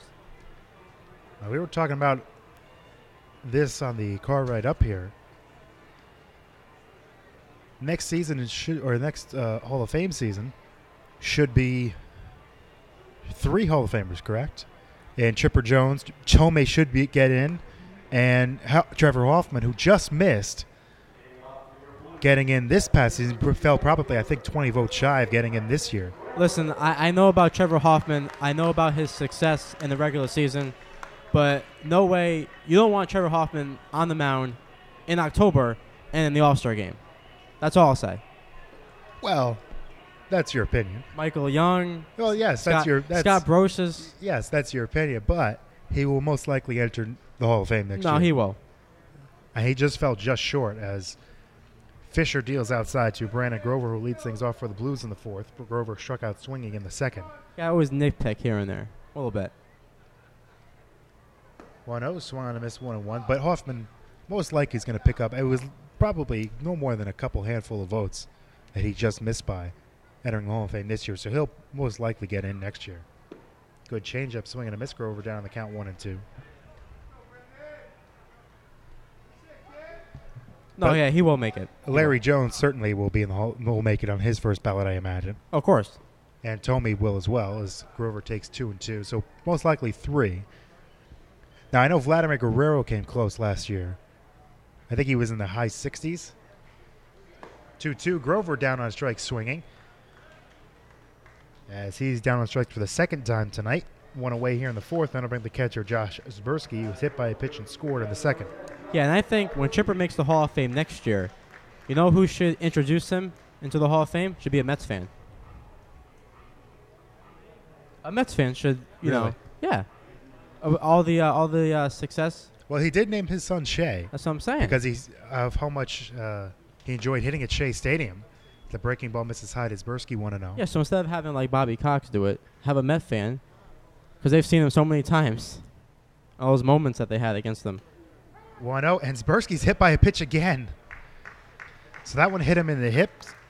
So he's had a painful night, not to mention being a catcher and having to deal with foul tips. So he's hit by a pitch for the 2nd time. He's on first with 1 out. And that'll bring him Nick Roy, who drove home the first run of the night for the Blues with an RBI single in the 2nd. And the night that we picked Zbersky for play of the game, he got hit as well. He did, although struck out on that pitch. He swung at the pitch that he ended up getting hit on. So he's at first with 1 out. Roy fouls that one right side. Foul went out of play. Well, you like that, though? Have a Mets fan? A little different, but, you know, because all the misery that... Well, good luck trying to find a Mets fan that'll be willing to do that. Oh, there's got to be one, though, who would like that publicity, talking about Chipper. Jerry Seinfeld, possibly? That could be one. Chris Rock. Kevin James, sure. 0-1 pitch, outside 1-1. Well, different twist. I don't know if they want to. It's a possibility. 1-1 the count on Roy with Zbersky at first. Take check on the catcher. That's kind of night for Zbersky. I mean, not only do you have to deal with 2 hit by pitches, foul tips, blocking balls in the dirt, but now the pitcher decides he wants to check on you in first to make you dive back to the bag. 1-1 to Roy, outside 2-1 on a breaking ball. And on deck, Goyon, who got the 2 RBIs back in the 2nd to give the Blues a 3-0 lead. There's still a lead here, 3-1 in the bottom of the 4th. The 2-1, foul right side and out of play, and the count even at 2-2.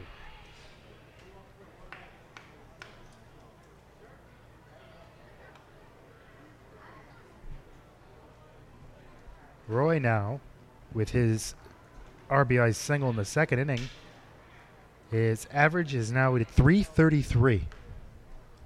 Quite a remarkable turn of events as he takes high 3-2 after, as we mentioned many times, was just barely hitting 100 up till late, probably the June 20th or so. He's creeping up on the Nichols batting average in college. 3-2, runner goes. That one's drilled in the air to deep right center field. Will it get down?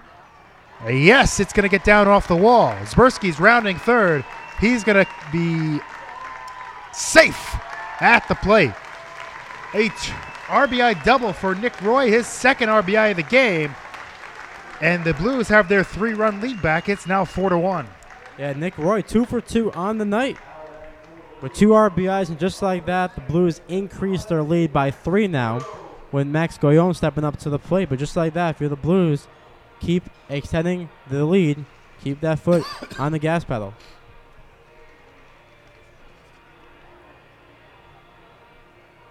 Roy now the 4th member of the Blues with double-digit runs batted in on the season.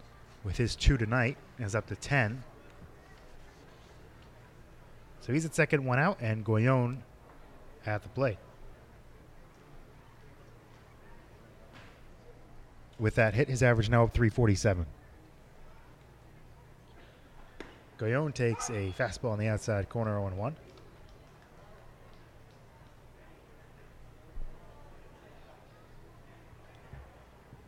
Roy at second with an RBI double as the Blues negate the Bravehearts run on the top of this 4th inning. Check swing. Did Goyon go? No, said the field umpire, and the count 1-1. Wonder what Pine's reaction in the dugout on that call. Well, he certainly did not like the check swings on Saturday night. The calls seemed to go with the Bravehearts, did not go the Bravehearts' way. It's always tough, though, with those 2 umpires.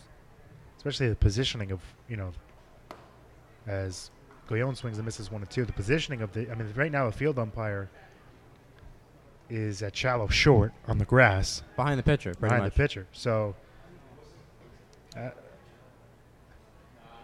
that's a tough angle. Breaking ball in the dirt now 2-2. You have to wonder, though, because we were talking about earlier, you mentioned Willis's pitch count, but you have to wonder here as well because you see someone warming up in the bullpen starting to throw. And with Fisher in his first appearance, you wouldn't think that he'll be out here that long. Most likely not. Here comes the 2-2 to Goyon, high 3-2. Probably best case scenario for J.P. Pine is if Fisher can get out of this inning and then let someone else come in with a clean slate in the bottom of the 5th. Runner at second, 1 out. The 3-2 pitch to Goyon in the dirt, ball 4. So the Blues leadoff hitter works a walk. Runners now at first and second, 1 out. And that'll bring up the center fielder, Chris Davis. Who was 0 for 1 on the night, walked back in the first and struck out in the second. Well, the person warming up in the bullpen is a left-hander for the Bravehearts, so that leaves just 2. Anthony Oletta, who pitched here on Saturday, and Sean Mellon. Unless there's a position player warming out there. Davis hits one in the air, down the left field line, foul, and out of play, count 0-1. So the Blues, 4 runs on 4 hits. No errors, and for the Bravehearts, 1 run, 4 hits, 2 errors.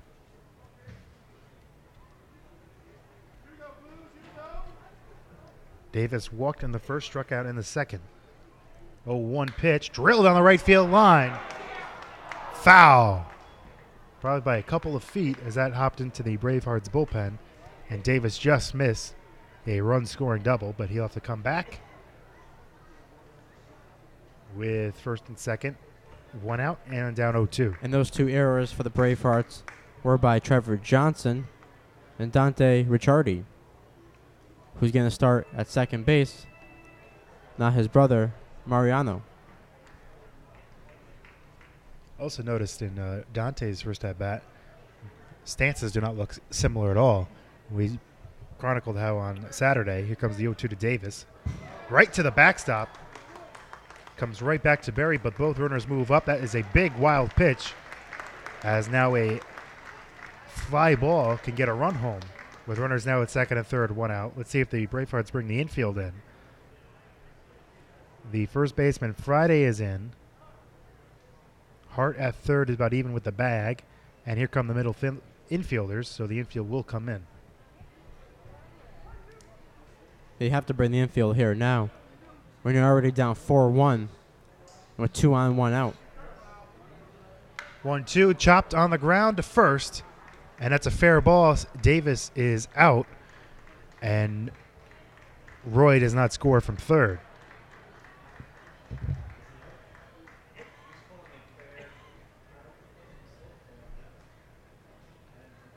So Davis retired, 3 unassisted. Runners second and third, 2 out as the infield moves back as Jake Frasca steps to the plate. Roy's on third, Goyon's on second, so good speed for the Blues. Here in the fourth, base hit by Frasca. Next thing you know, it'll be 6-1. Fisher deals, fastball swing and the miss, and he's down on the count 0-1. Yes, that's pretty good speed on the bases for the Blues. I'd say so. Base hit probably means 2. Because we know with these two teams, you can't count them both out. 0-1, another fastball. Frasca swings through it, 0-2.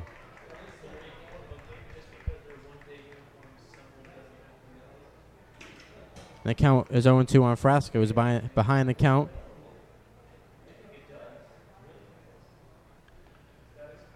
To the Blues shortstop. Breaking ball, swing and a miss, and Frasca down on strikes, but the Blues get a run. And their 3-run lead is back. It's 4-1 as we head to the 5th here on The Beat, the Bristol Blues Broadcast Network. The CV Mason Insurance Agency is a local, family-owned, independent insurance agency whose goal is to provide you with the best possible coverage at the best possible price. Their fully licensed staff will provide you the customer service you deserve. CV Mason, 254 Main Street, Bristol, insuring families and businesses since 1883. So rest assured, they aren't going anywhere. 860-583-4127. Online at cvmasoninsurance.com. CV Mason, there when you need them.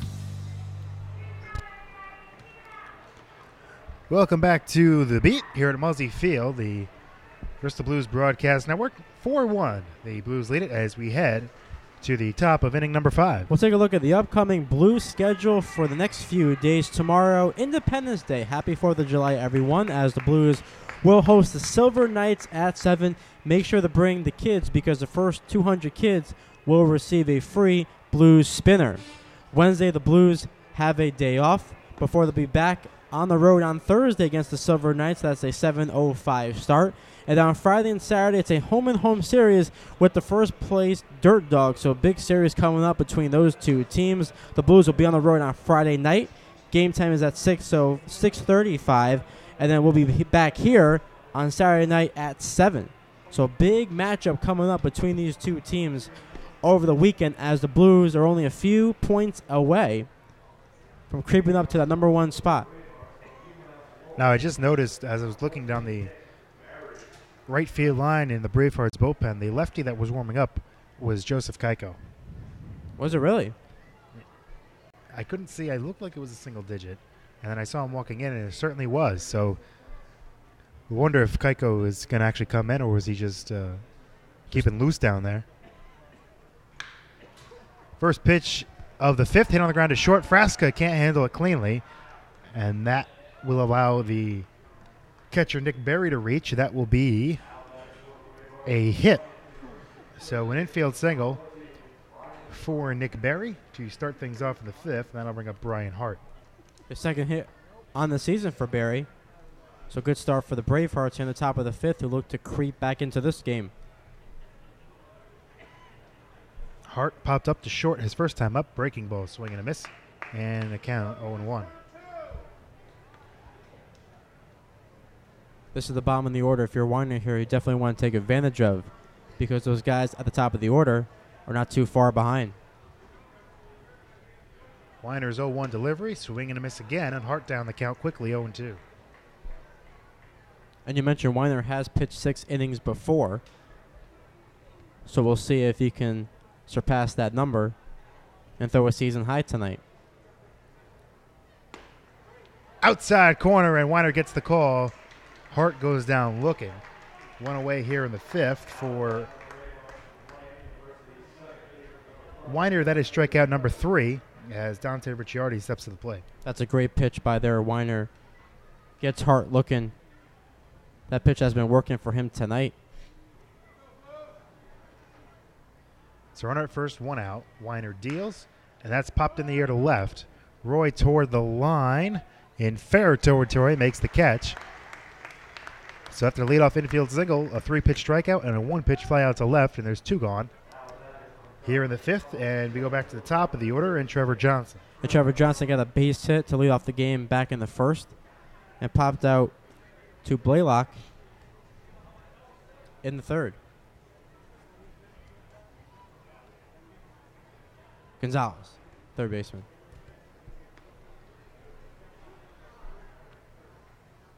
Weiner's first pitch to the Bravehearts center field. There's a breaking ball. Drops in for a strike, 0-1.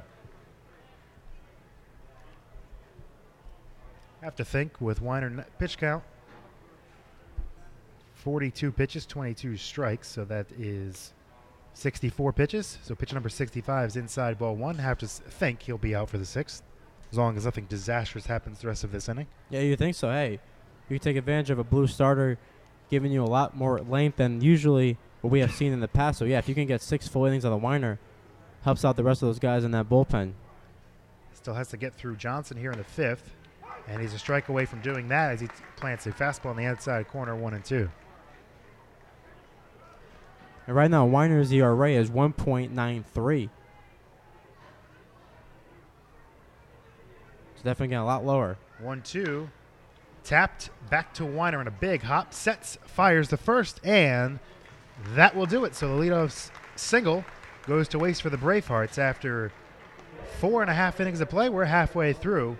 4-1 Blues on the beat, the Bristol Blues Broadcast Network. Sometimes we make mistakes in our lives, and you may require a bail bondsman. Joe from Fernari Bail Bonds will bond you out with fast, professional service. He'll treat you with the respect and dignity you deserve. No bond is too big or too small. So when you're in trouble, give Fernari Bail Bonds a call, and Joe will get you through your most difficult situation. Joe is not only your bail bondsman, he's also your friend. Attorney referrals are available. Call Fernari Bail Bondsman at 860-919-3129. Payment plans are available, and all major credit cards are accepted. Joe's the man to get you out of a jam. Go to BristolBeat.com's ad directory, search keyword bail bonds. We're back on the beat, the Bristol Blues Broadcast Network. To the bottom of the 5th inning we go here at Muzzy Field, with the Blues leading the Worcester Bravehearts 4-1. The beat and Bristol Blues baseball would like to take you and 3 others out to the old ball game.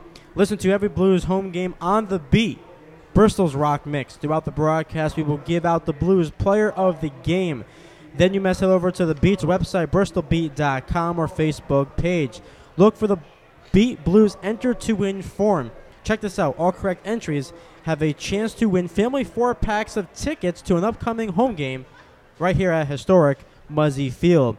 Each ticket comes with a first round of snacks on us. Tonight's player of the game is Mitch Wild Thing Williams, and look at that. He's leading off this inning for the Blues in the bottom of the 5th. Listen for the player of the game to win only on the beat, the official broadcasters of Bristol Blues baseball. It'll be the 4, 5, and 6 hitters for the Blues here in the 5th. As Mark said, Mitch Williams, Jason Gonzalez, and Garrett Blaylock against John Fisher, who came in to get the last out of the 3rd inning and also pitched the 4th in his first appearance of the season. Williams bounced into a 6-4-3 double play to end the 1st, and he singled in the 3rd. There is a righty warming up in the Bravehearts bullpen. I think it's the right-hander Kendall Pomeroy, who pitched on Saturday. Pitch to Williams is outside, 1-0. And Williams got a base hit back in the 3rd. 1-0, popped foul left side and out of play over the bleachers down the left field line. The count even at 1-1.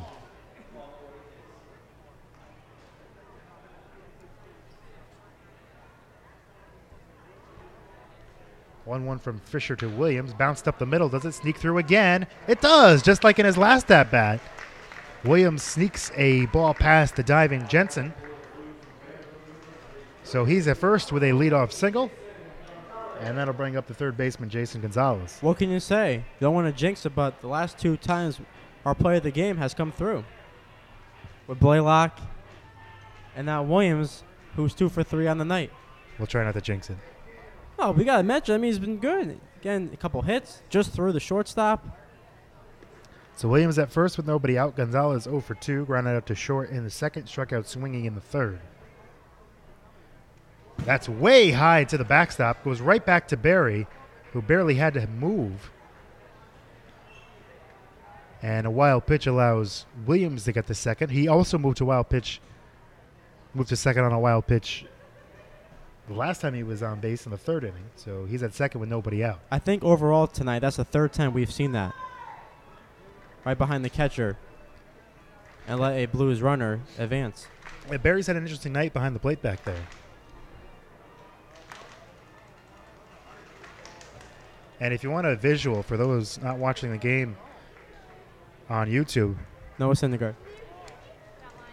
You know what? That's where I was going to say a combination of Noah Syndergaard and Owen Wilson Okay. I like with that. a beard. 1-0. Gonzalez fouls at right side, 1-1.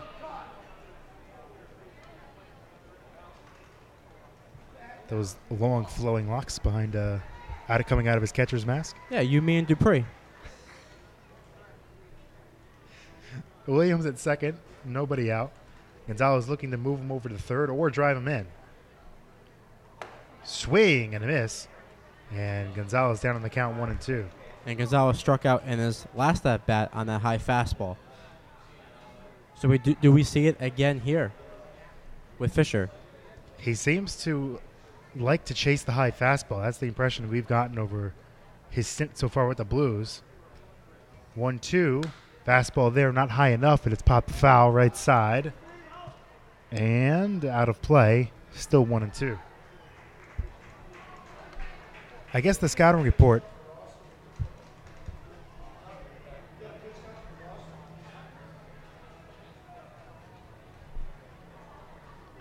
On Gonzalez is throw him high fastballs. Well, I think that's definitely the formula, especially with 2 strikes, to punch him out and to keep Williams on second. Don't want to get that runner over the third. And he got him on a high fastball again. So Gonzalez down on strikes for the second time tonight. He's 0 for 3. And that'll bring up the DH, Garrett Blaylock. And Blaylock's 0 for 1 on the night. Walked back in the third. In the second, scored a run. And then grounded out to Ricciardi in the third.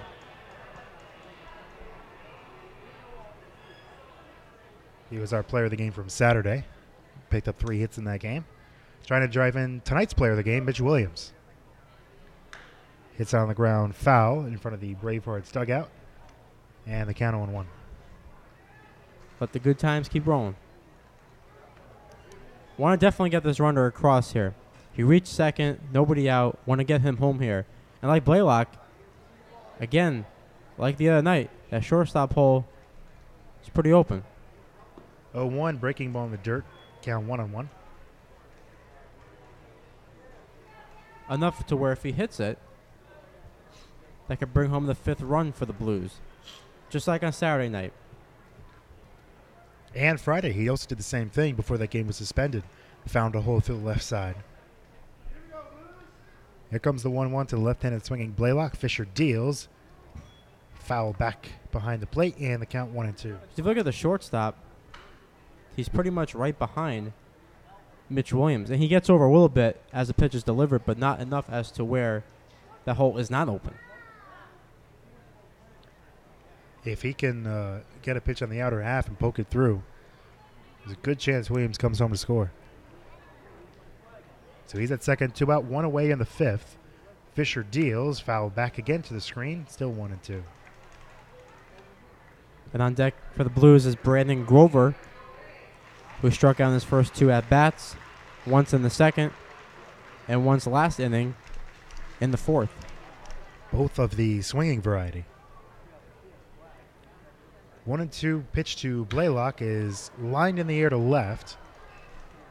And that will be caught by Duty. Williams will hold at second. So he was there with nobody out following a single and wild pitch. He's still there with 2 outs with Brandon Grover coming to the plate. So for all things considered so far for John Fisher, as we might see a pitching change coming up here, not a bad job for someone who's making his first appearance for the Bravehearts. And J.P. Pine does signal to the bullpen as Fisher's night is over after 2 full innings. Came in at the last out of the third. So he's gone after 2 full innings. The Bravehearts will go to their third pitcher of the game. We'll tell you about him when we come back here in the 5th on the Beat, the Bristol Blues Broadcast Network. Would you let your child drive a car without taking a class first? Heck no. So don't let them graduate high school unprepared for the real world. This program introduces a student to themselves, unlocking their full potential, help your kids find their gift, leading to a successful life. Classes are available locally and nationwide. Sign up your student today, ages 10 and older. For more information, call 860-309-0182 or visit bristolbeat.com, add directory, keyword, Work It. Let Work It help you. We are in the middle of the bottom of the 5th inning, a pitching change for the Bravehearts as they turn to their second reliever of the game. It'll be the right-hander Kendall Pomeroy, making his 9th appearance of the season. Has a 2.18 ERA with a save. 12 and a third innings, struck out 16. But walks are the problem. He's allowed 11 walks and has allowed 15 hits. So that's 26 base runners in 12 and a third innings. He last pitched right here at Muzzy Field on Saturday night. Went 2 innings in that game, allowed an unearned run to score, 2 hits. Did not walk a batter in that game, struck out 2.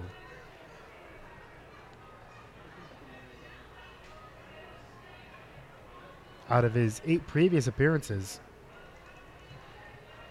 he's allowed runs in 4 of them. But out of 7 runs he's allowed, only 3 are earned. So that'll explain the 2.18 ERA, despite walking 11, allowing 15 hits in 12 and a third innings. Well, I think the strategy here, especially Pine's thinking, no, let me bring him in, a strikeout pitcher with Grover stepping up, who, as we mentioned before, I struck out in his first 2 at-bats, and try to keep this deficit at 3. Still early in this one, especially considering the teams that are playing and the history so far this year. As we see a couple nice off-speed pitches by Pomeroy warming up. The thing with something like with a pitcher like Pomeroy, who'll get you a lot of strikeouts, but also walks a lot of guys, is you don't know which guy you're going to get on a certain day. He's the type of guy, when he's on, he seems untouchable. But when he's off and he loses the plate, it can mean some bad things for your team. Well, the thing, too, if he's going to have that many base runners, and what is it, 12 in the third innings, you got to pull out of Houdiniacs on the mound. Absolutely. His appearance on Saturday night against the Blues, when he went 2 innings and allowed an unearned run, that was his first appearance of the season where he didn't walk a batter. Every other appearance, he's walked at least 1. So runner at second, 2 out for Grover, who, as Mark mentioned earlier, has struck out twice tonight.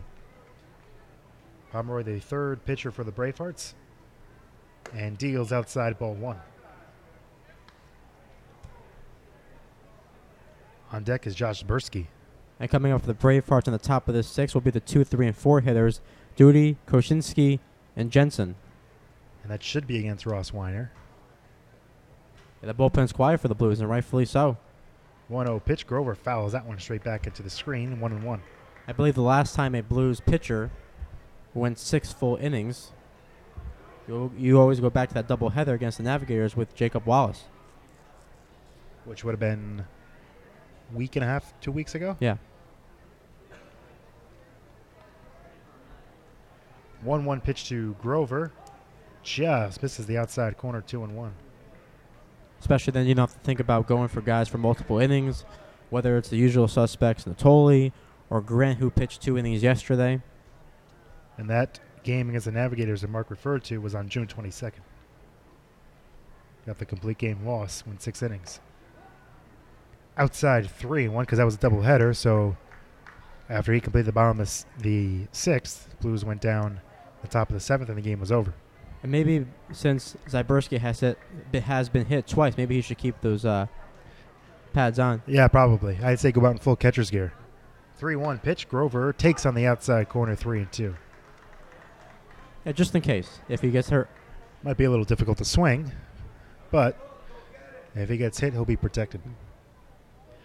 Williams at second with 2 out, 3-2 count on Grover. Pomeroy, the right-hander, deals. Swing and a miss. Grover down on strikes for the 3rd time tonight as the Blues strand a runner at second. After 5 full innings of play here at Muzzy Field, it's 4-1 Blues here on The Beat, the Bristol Blues Broadcast Network. Being arrested and charged with a crime is frightening and stressful. It is important to remain silent until you can speak with an attorney who knows how to protect you. At the law offices of Jody Zills Gagny, I take pride in smart and proactive criminal defense. I will guide you through the legal system and diligently pursue the best possible result within the framework of the law to get the charges dismissed, negotiate on your behalf, or fight for you at trial. Before you talk to anyone, call attorney Jody Zills Gagny at 860-582-4495 or go to the ads directory at bristolbeat.com and search keyword Jody, that's Jody with an I, for the law offices of Jody Zills Gagny. We go to the top of the 6th inning here on The Beat, the Bristol Blues Broadcast Network, where the Blues hold a 4-1 lead over the Worcester Bravehearts. Show off your team colors with some Blues merchandise. There are 2 ways to do this. Either check out bristolbluestore.com or stop by the store at 357 North Main Street. Call 860-582-2583. That's 860-582-2583. Sing the blues with some new Blues gear. Ross Weiner back out for his 6th inning of work. He'll face the 2, 3, and 4 hitters for the Bravehearts, Kevin Duty, Greg Kuczynski, and Trevor Jensen. So tough order of business here for Weiner, but so far he has lived up to the test against his Bravehearts lineup. And especially helps when you have Joseph Keiko on the bench and not playing tonight.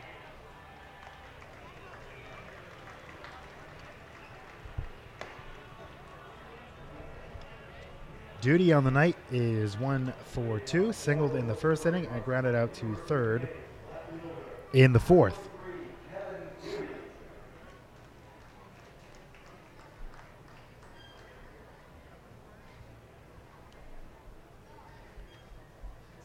Weiner comes into this inning at 67 pitches, so decent pitch count as we start the top of the 6th. The right-hander deals, and Duty bunts, Ben bunts foul, third base side, 0-1. And Duty's 1 for 2 on the night. Got a base hit back in the 1st. And ground out to 3rd. And Gonzalez in the 4th.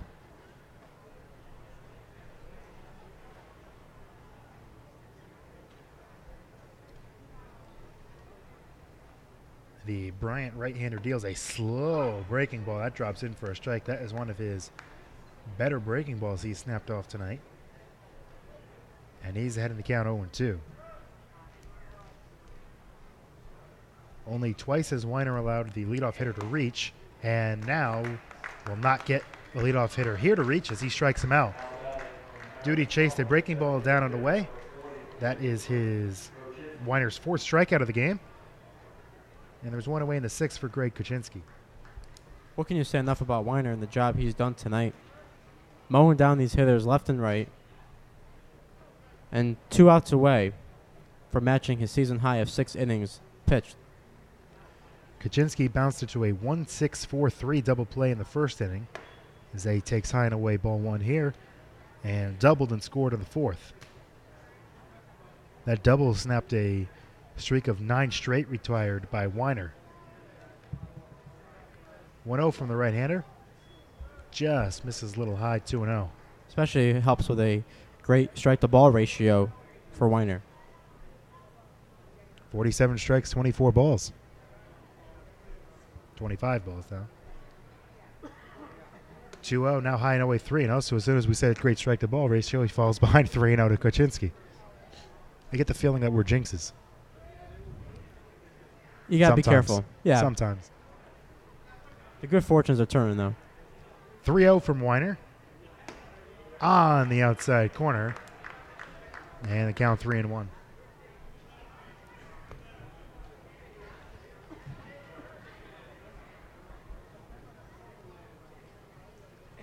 The righty deals outside ball 4. So Kuczynski works a 5-pitch walk. He's at first with 1 out. And then I'm bringing up a pinch hitter. It'll be Joseph Keiko, pinch hitting for the shortstop Trevor Jensen.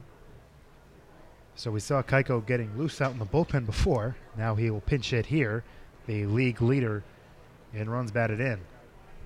And there's no doubt that they'll move Keiko around because Jensen played shortstop tonight. But we definitely knew that Keiko was going to get in that bat here.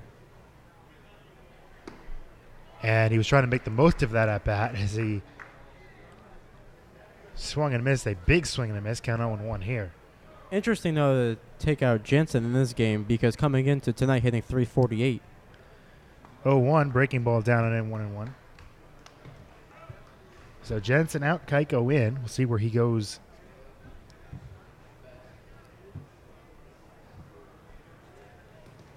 Defensively in the bottom of the inning.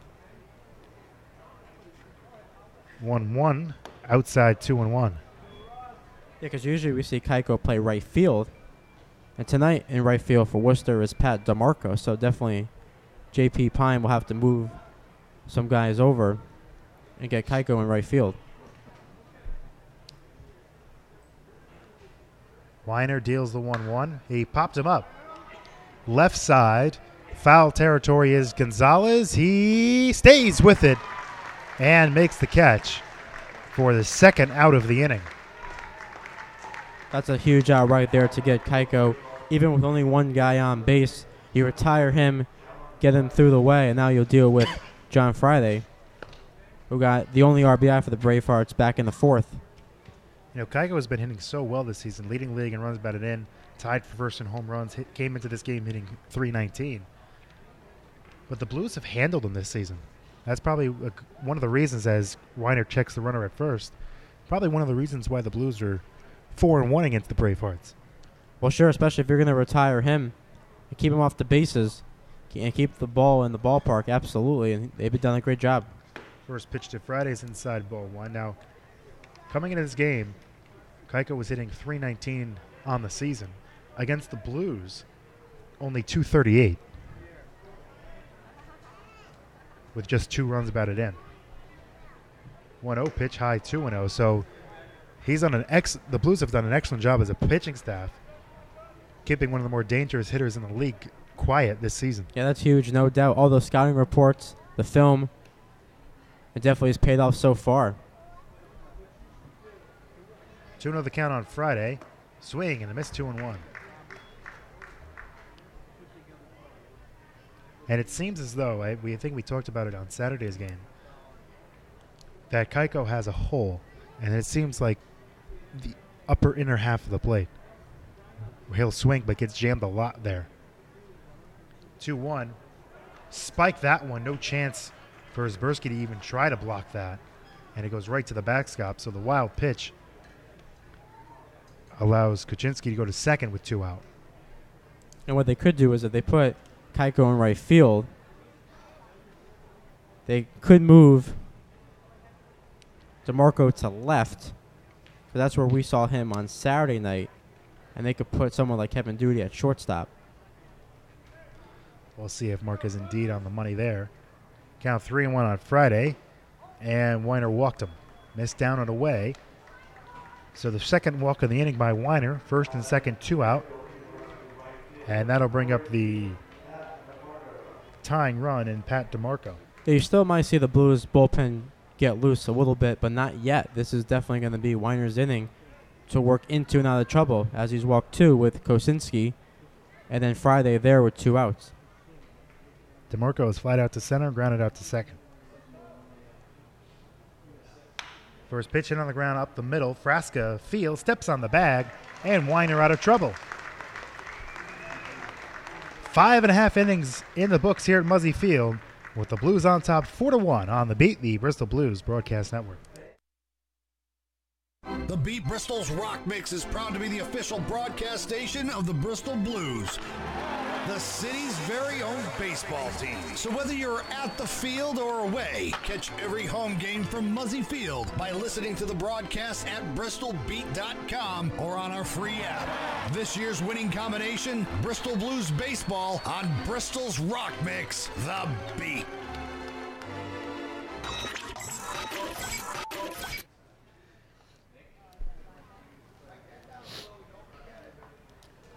We're back on the Beat, the Bristol Blues Broadcast Network. We had just had the home plate umpire. We just had the home plate umpire yelling up to the press box, telling us about the defensive changes.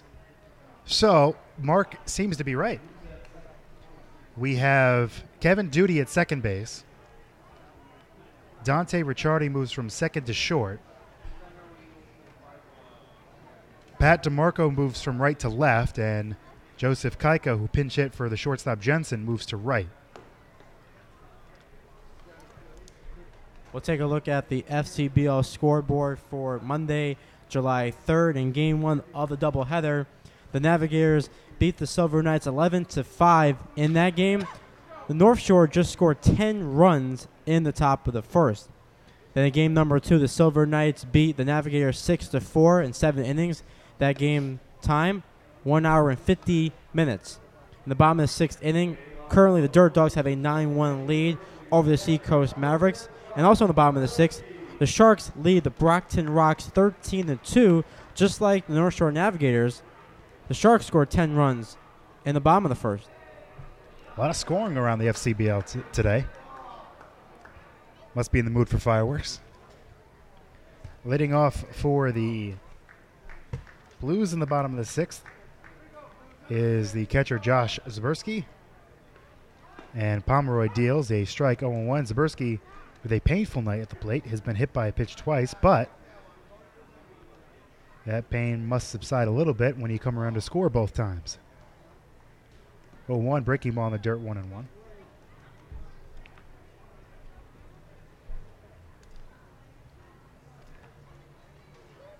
Pomeroy came in and got the last out of the bottom of the 5th, and Zaberski fouls that one away, 1-2. Okay, so DeMarco went to left. Keiko's in right. Duty's at second. Mm-hmm. And Ricciardi's at short. Yes. Okay. All caught up. Okay. Just making sure. So they did make the switch with Duty. They actually put him at second base, not shortstop. Yes. And okay. Duty, I believe, here comes the 1-2 to Zaberski. Waved at that one. Did not come even close to connecting with it. So he goes down on strikes. One away in the bottom of the 6th, and that'll bring up the number 9 hitter, Nick Roy.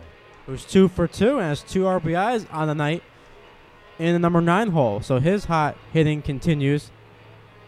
And his average is going way on up. RBI single in the 2nd. Takes down on away ball 1 there. And came around to score later in the inning. He had an RBI double in the 4th. 1-0, strike 1-1. Now, I believe on the Bravehearts roster, Duty's listed as an infielder.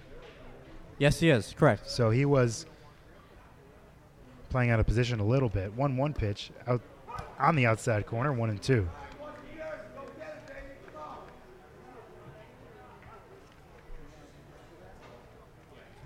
One-two to Roy. Looped into right field. Another hit for Nick Roy. He's 3 for 3. Boy, this stretch over the past couple weeks of Nick Roy hitting, just fantastic. He's trying to keep up with Blaylock in the top of the leaderboard in terms of average. It's going way on up, and now he's on first. You got to worry about him possibly stealing second. And now Max Goyon will step up, who has reached base twice with a hit in the 2nd and a walk in the 4th. And there goes Roy right on cue. Swing and a miss. Throw to second is way late and offline. A stolen base for Roy. He's at second with 1 out. Count 0-1 on Goyon. Yeah, that's all you got to do there. Get a hit, go to second, be aggressive on the bases, try to extend this lead as much as you can.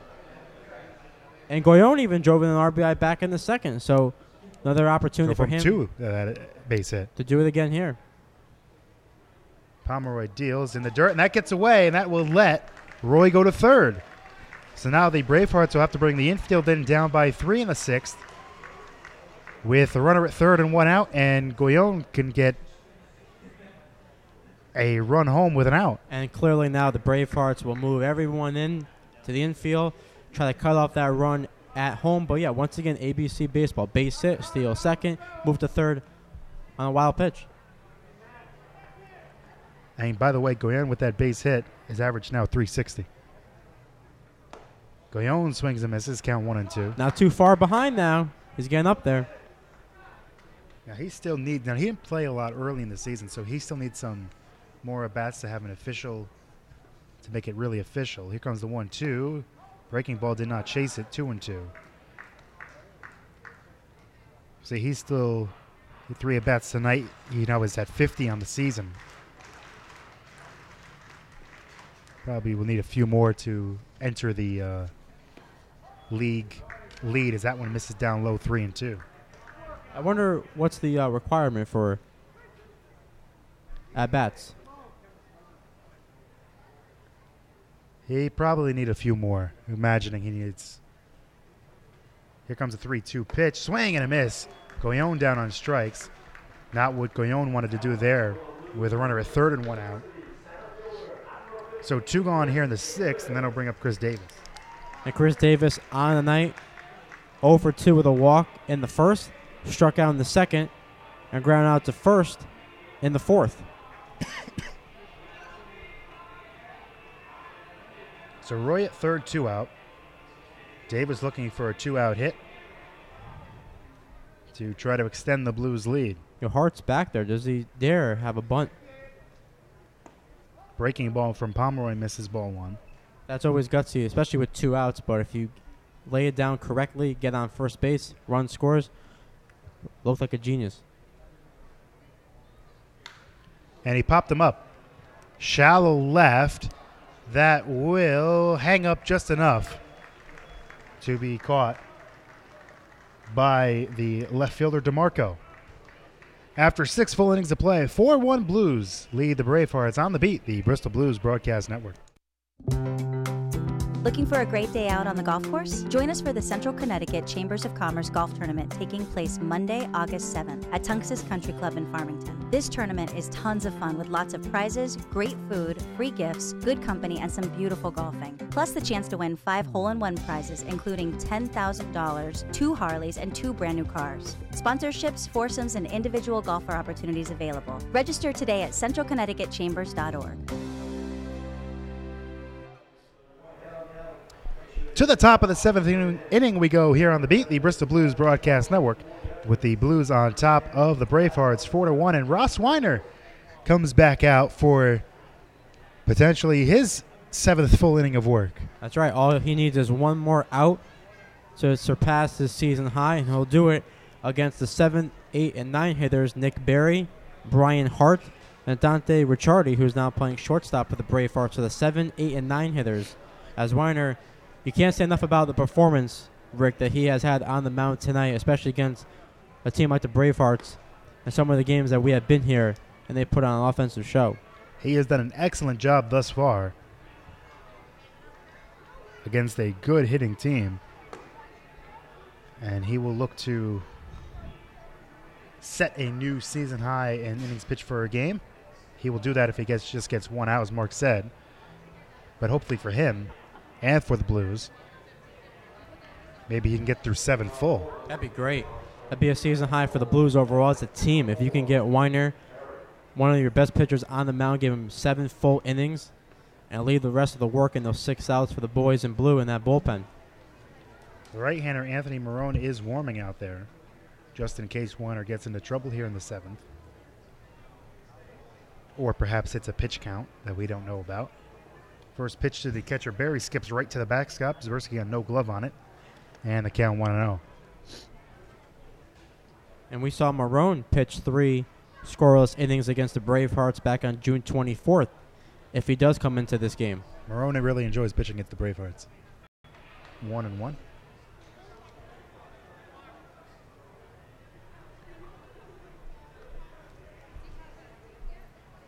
Weiner is at 87 pitches. So pitch number 88 almost hits Berry. And the count 2-1. So still in good shape to at least give you 7 full innings. Never know what Ronnie Palmer might do here. Could go batter-to-batter situation. If one guy reaches, he may make the call or wait for maybe 2 guys to get on base. 2-1 from Weiner. Looped foul in just past the Bravehearts dugout first base side. 2-2. I was about to do the math as well in terms of his pitch count before you beat me to it. I'm not really, I don't enjoy doing math, but I can just barely do this kind of math. So this will be pitch number 90 coming up. And that's drilled into left field. Roy right there, though, to make the catch. And with that out, Weiner sets a season-high in innings pitched with 6 1/3.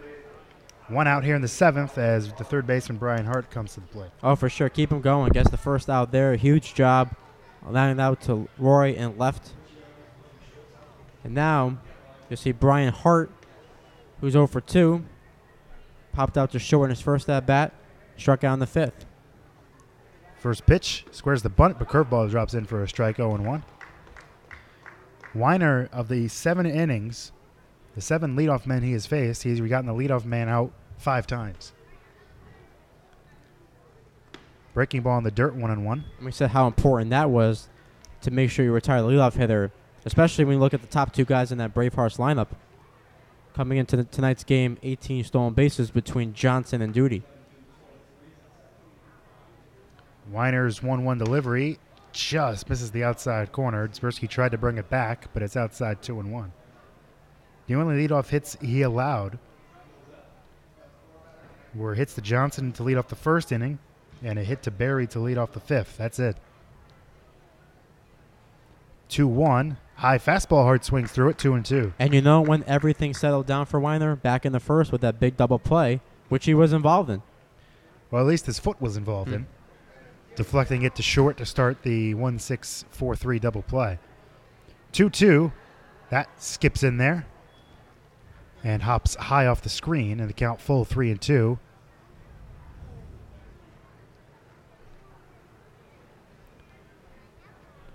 One out, nobody on in the 7th. The Blues lead at 4-1. Weiner trying to make it through 7 full. And Hart takes inside ball 4, so he works a walk with 1 out. That'll bring up Dante Ricciardi. He's 0 for 2. And so far, no move from Palmer in the dugout, so he's sticking with Weiner here with 1 out here in the top of the 7th, and the Blues have a 4-1 lead. My guess, and it's only a guess, is that if Ricciardi gets on here, I think that might signal the end of his night. Good, look like a change up there. Ricciardi swings over the top of it, 0-1. Yeah, I could definitely see that because if he reaches and the time run steps up to the plate, turn the lineup over to Johnson as Marone continues to throw. And that would be the 4th time through the order for Weiner. Runner goes, pitches outside, throw to second. He got him. What a throw by Josh Zbersky. It wasn't a pitch out, but it acted like a pitch out as the pitch missed his way outside. But that gave him a good lane to step into the throw, and he nailed him, got him by a mile. Yeah, what a throw by Zbersky. They're huge to get the second out, and now Weiner is 1 out away from pitching 7 full innings. But yeah, what a heck of a throw by the catcher, Zbersky. 1-1 pitch, high and away, 2-1. Right on the money to nail down Hart, who, listen, you got to like the aggressiveness, try to get in a scoring position, but gets nailed down easily. Count 2-1 on Ricciardi. This will be pitch number 100. Coming up for Weiner. The 2-1 skips in there, count 3-1. See, in this inning, a lot of pitches either skipping in there or throwing them right to the backstop. He might be tiring a little bit. Yeah, you would think that has to be the case, especially as we mentioned, this is a season high in his workload. So definitely getting tired here, but just needs that 1 more out to work through 7 full. Marone looks like he's ready down there. Here comes the 3-1. Outside ball 4. So Ricciardi works a walk. He's on with 2 out. And here comes Ronnie Palmer. As you'll see the pitching change with Marone coming in. But what can you say about Weiner? 1 run so far. The runner on first is his responsibility. 5 hits on the night. Great job by one of the Blues' best pitchers. As we look now to the bullpen to get the last few outs in this game. But what a heck of a job. And I'm sure this Muzzy Field crowd is going to let him hear it as he walks off the mound. And which they do, and rightfully so. So Weiner done after 6 2/3. Runner at first is his responsibility, as Mark said. We're going to step aside, take a quick break. Right here on The Beat, the Bristol Blues Broadcast Network. The Beat and Bristol Blues Baseball would like to take you and 3 others out to the ball game. Listen to Bristol Blues Baseball home games on The Beat. Throughout the broadcast, Ricky and Mark will give out the Blues Player of the Game. Then head over to The Beat's website at bristolbeat.com or our Facebook page at Bristol Beat and look for the Blues Enter to Win form. All correct entries have a chance to win a family 4-pack of tickets to an upcoming home game at Muzzy Field. Each ticket comes with a first round of snacks on us, The Beat, and Bristol Blues Baseball. Listen for the Player of the Game to win on The Beat, the official broadcasters of Bristol Blues Baseball. New pitcher for the Blues as we are back here on The Beat, the Bristol Blues Broadcast Network, with 2 outs and a runner on first here in the 7th. The new pitcher is the right-hander Anthony Marone, who is also tied for first in the FCBL in wins with 4. Tied with Willie Krajnik of Wachusett and Luke Dawson of the Seacoast Mavericks. Comes to this game 4-1 with a 4.02 ERA. 8 games, all in relief. 15 2/3 innings pitched. He struck out 10, walked 8, and allowed 13 hits. His past 3 appearances, he's picked up a win. June 28th, against the Silver Knights here at home. Went 2 scoreless innings in that one, allowed a hit, struck out 2. Got the win June 24th against these Bravehearts in a 5-4 win. Went 3 scoreless in that one, and Mark alluded to earlier. Allowed just 1 hit, 1 walk, struck out 1. And got the win June 23rd against the Sharks. Went an inning and a third, allowed a run in that one. A guy who can go multiple innings. And out of 8 games so far this season has gone 2 or more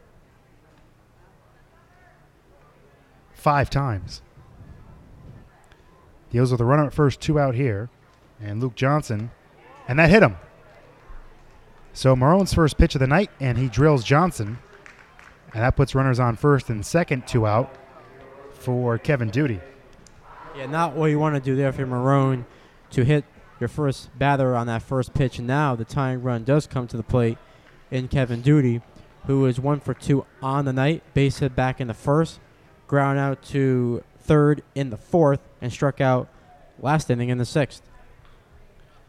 First and second, 2 out. Marone sets and delivers.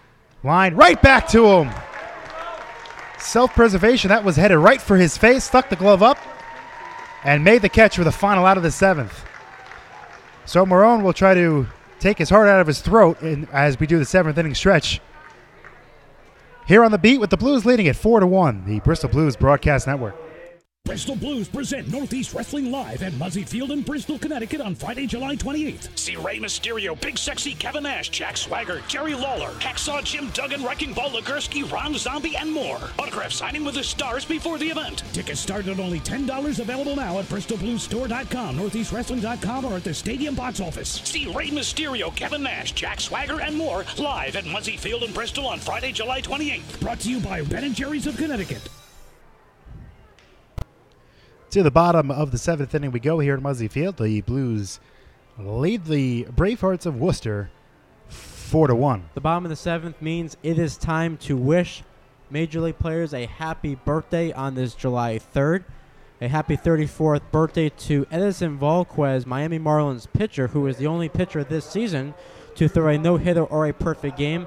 That came back on June 3rd against the Arizona Diamondbacks when the righty struck out 10 on 98 pitches. His next start will come this Wednesday in St. Louis against the Cardinals. And a happy 51st birthday to former outfielder Moises Alou, the 6-time All-Star. Played his entire career in the National League. Alou was a member of the Marlins team that won the World Series back in 1997. And the man with no batting gloves hit .303 for his career with 332 career home runs.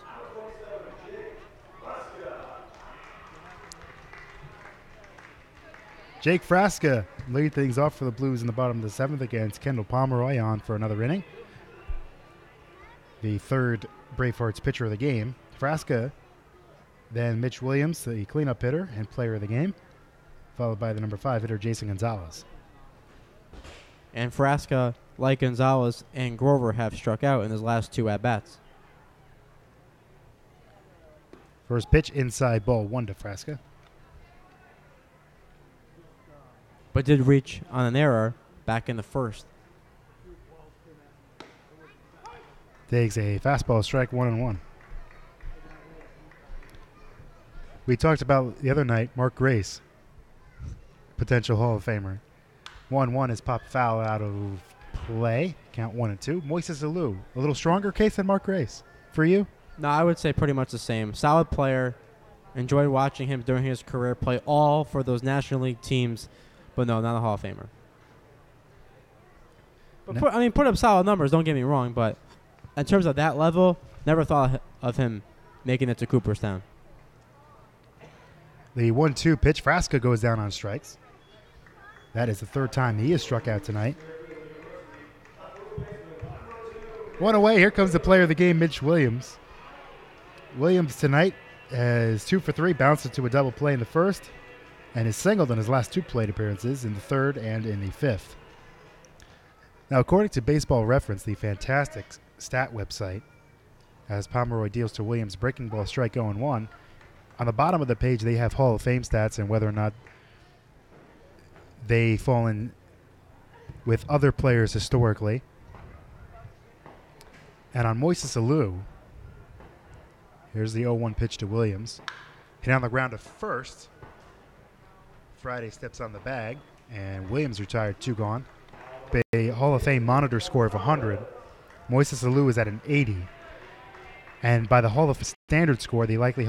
He's a guy who, again, watching him in his career, always impressive, especially with no batting gloves, which you rarely see nowadays. But just a nod under a Hall of Famer. Pitch to Gonzalez is in the dirt ball 1. Gonzalez 0 for 3, grounded out to short in the fireworks. And according to the similarity scores, which measure the top 10 batters that are most similar on Baseball Reference, as that's hit up the middle, and Gonzalez is on with a base hit, ground ball single right up the middle. His first hit of the night, 7th of the game for the Blues. Keeps hitting going for Garrett Blaylock. Under his similarity scores, of the 10 players he's most similar to, 1 is in the Hall of Fame, and that is Chuck Klein. Okay. The others, such names as Lance Berkman, Will Clark, Maglio Ordonez, Matt Holliday, Sean Green, and Paul O'Neill. Yeah, we have to see what his percentage has been so far on the ballot, if he's still on it. I'm not sure that he's actually still on. He might have gotten dropped. Well, he retired 2008, so he would have. I'm not sure he's still on as Blaylock fouls that one straight back. But it's pretty interesting, though. Moises Alou, 17-year career, all in the National League.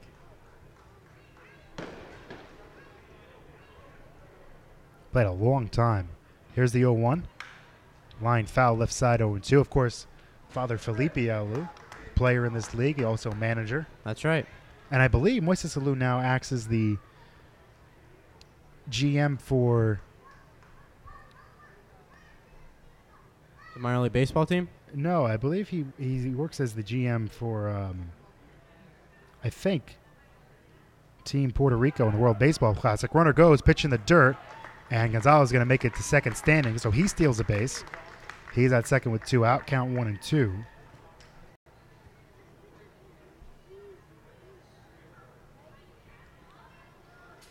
As we'll see, a new baseball be given out there to Pomeroy. So Blaylock in second. His teammate in more ways than one, not just with the Blues. Also at Vanderbilt. For Gonzalez, that is his first stolen base of the season in his first opportunity. So he's 1 for 1. 1-2 the count on Blaylock, and he goes down swinging. We are through 7 full innings here at Muzzy Field with the Blues leading the Bravehearts 4-1 on the Beat, the Bristol Blues Broadcast Network. Do you have questions about your retirement? Ameriprise Private Wealth Advisor Christopher Fry can help. With the exclusive Confident Retirement approach, you'll work together to develop a retirement roadmap to get you where you want to go. Call Christopher today at 860-621-5657. His office is located at 100 Queen Street in Southington. The Confident Retirement approach is not a guarantee of future financial results. Investment advisory products and services are made available through Ameriprise Financial Services, Inc., a registered investment advisor. Go to bristolbeat.com ads directory keyword retirement. We're back on the beat as we head to the top of the 8th inning on the Bristol Blues Broadcast Network. The Blues leading the Worcester Bravehearts 4-1. Attention Blues fans, come to Muzzy Field on Saturday, July 15th and Sunday, July 16th for the Food Truck Fest. Enjoy all the food and drinks with lots of activities and entertainment. The most important thing about that weekend, admission is free. That's right, free. We're not joking. See you there at 11 a.m. Anthony Marone on for his first full inning of work after getting the last out of the top of the 7th. Marone hit the first batter on the first pitch he threw in this game that put runners on first and second, 2 out. And on the next pitch he threw, Kevin Duty lined one right at his face, stuck his glove up, and the ball happened to stick there for the final out of the inning. He'll face the 3, 4, and 5 hitters in the Bravehearts order: Greg Kaczynski, Joseph Keiko, and John Friday. Yeah, so the big boys coming up for the Bravehearts here in the top of the 8th, down by 3. Marone on the mound.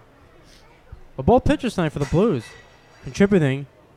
Marone, and then obviously Weiner back in the first. Right-hander deals outside, ball 1 here. Kaczynski 1 for 2. Hit into a double play in the first. 1-0 pitch, swing and a miss, 1-1. Doubled and scored in the 4th and walked in the 6th.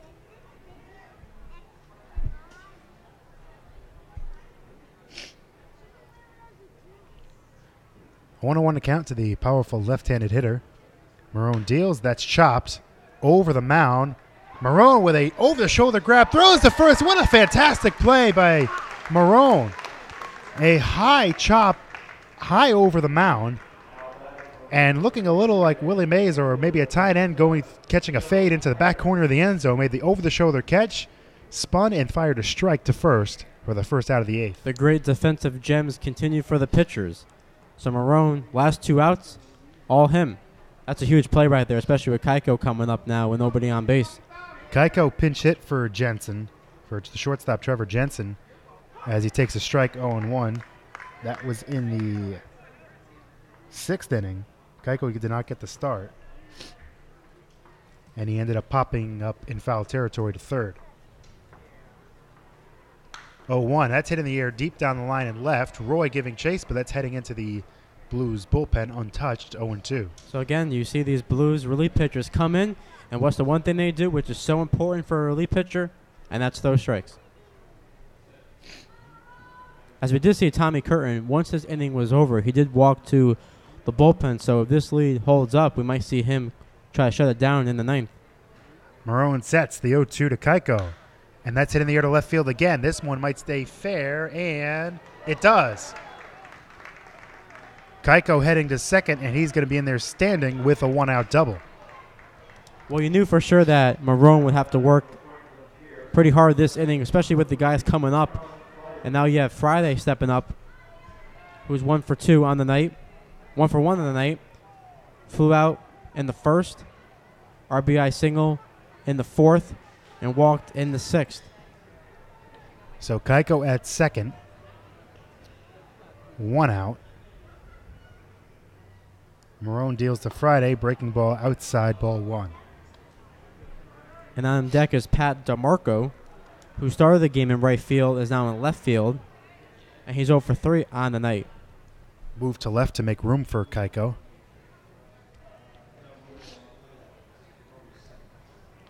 The 1-0 pitch. Breaking ball high, 2-0.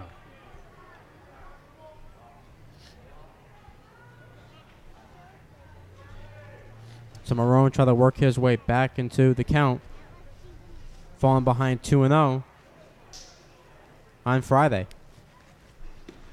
2-0 pitch. That one just misses the outside corner. Marone wanted that one, and it's at the count 3-0. So if Friday reaches, the tying run would step up to the plate.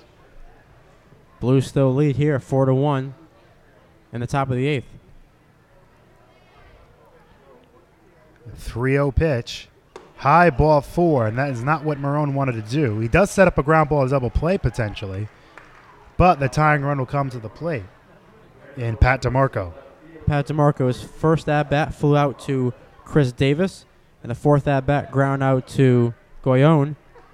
And then last inning, or 2 innings ago in the top of the 6th, grounded out to Jake Frasco. So first and second, one out. Marone seeking one thing, a double play ball. First pitch, fastball on the outside corner, 0-1. Which we saw back in the first inning with Kocinski. That 1-6-4-3 DP.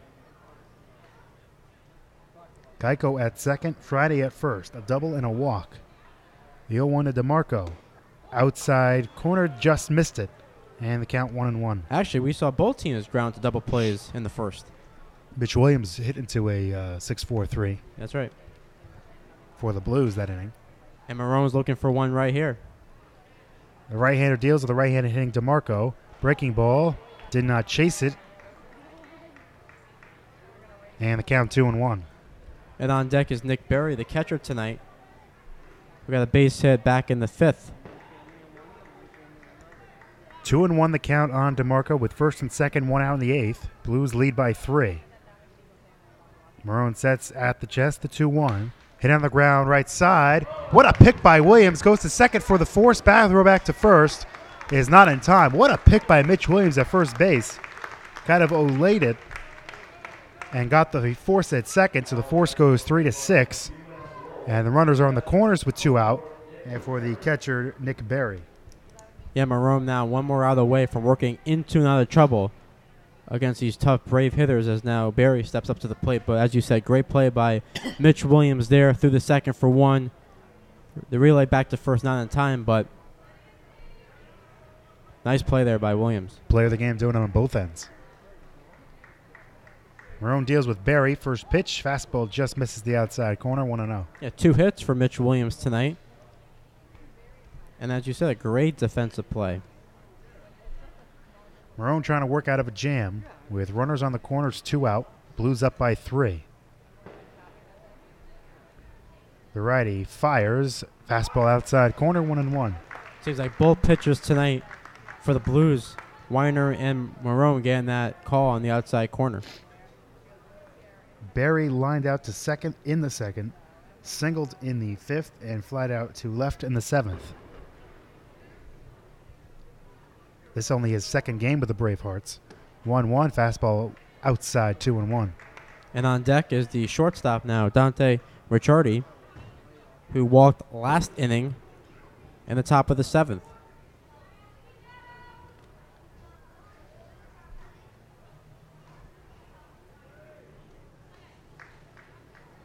Marone sets, looking for some kind of out here. The 2-1, he might have just gotten it. Popped up. At second, Goyon makes the catch, and Marone out of the jam, unharmed. 7.5 innings in the books here at Muzzy Field. The Blues on top, 4-1 on the beat. The Bristol Blues Broadcast Network. The C.V. Mason Insurance Agency is a local, family-owned, independent insurance agency whose goal is to provide you with the best possible coverage at the best possible price. Their fully licensed staff will provide you the customer service you deserve. C.V. Mason, 254 Main Street, Bristol, insuring families and businesses since 1883. So rest assured, they aren't going anywhere. 860 online at CVMason Insurance. We go to the bottom of the 8th here at Muzzy Field on the beat, the Bristol Blues Broadcast Network. Blues and Worcester Bravehearts here on a Monday night with the Blues leading it 4-1. The beat and Bristol Blues baseball would like to take you and 3 others out to the old ball game. Listen to every Blues home game on the beat, Bristol's Rock Mix. Throughout the broadcast, we will give out the Blues Player of the Game. Then you must head over to the Beat's website, bristolbeat.com, or Facebook page. Look for the Beat Blues Enter to Win form. All correct entries have a chance to win family 4-packs of tickets to an upcoming home game at Muzzy Field. Each ticket comes with a first round of snacks on us. Tonight's player of the game is Mitch Williams, who has 2 hits.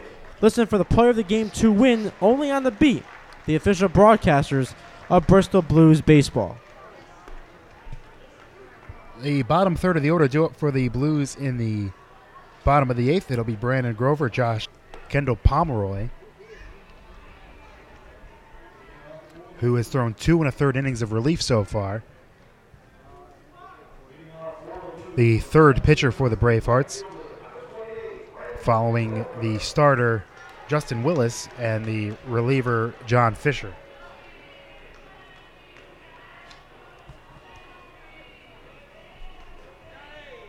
And Grover is over 3 on the night with 3 strikes. Strikeout swinging. First pitch outside, ball 1. As we see the bullpen for the Blues starting for the 9th. 1-0 over, and that's the old golden sombrero. Already got the hat trick. 1-1, so he will not strike out. Hits one in the air to deep center field.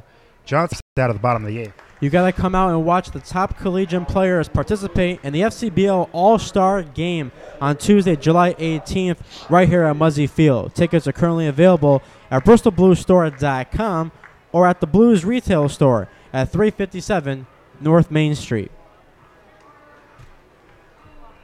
That's only 15 days away, just over 2 weeks. And we'll be here for it.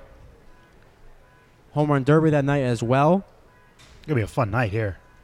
July 18th. Josh Bursky takes a breaking ball strike 0-1. A week before game. Yes, sir. 0-1 pitch. Zabursky takes down an away ball 1. Zabursky 0 for 1. Twice. Came around his right side. And Friday makes the catch in foul territory in front of the Bravehearts dugout for the second out of the inning. And now that steps up the man with 3 hits on the night, Nick Roy. 2 RBIs.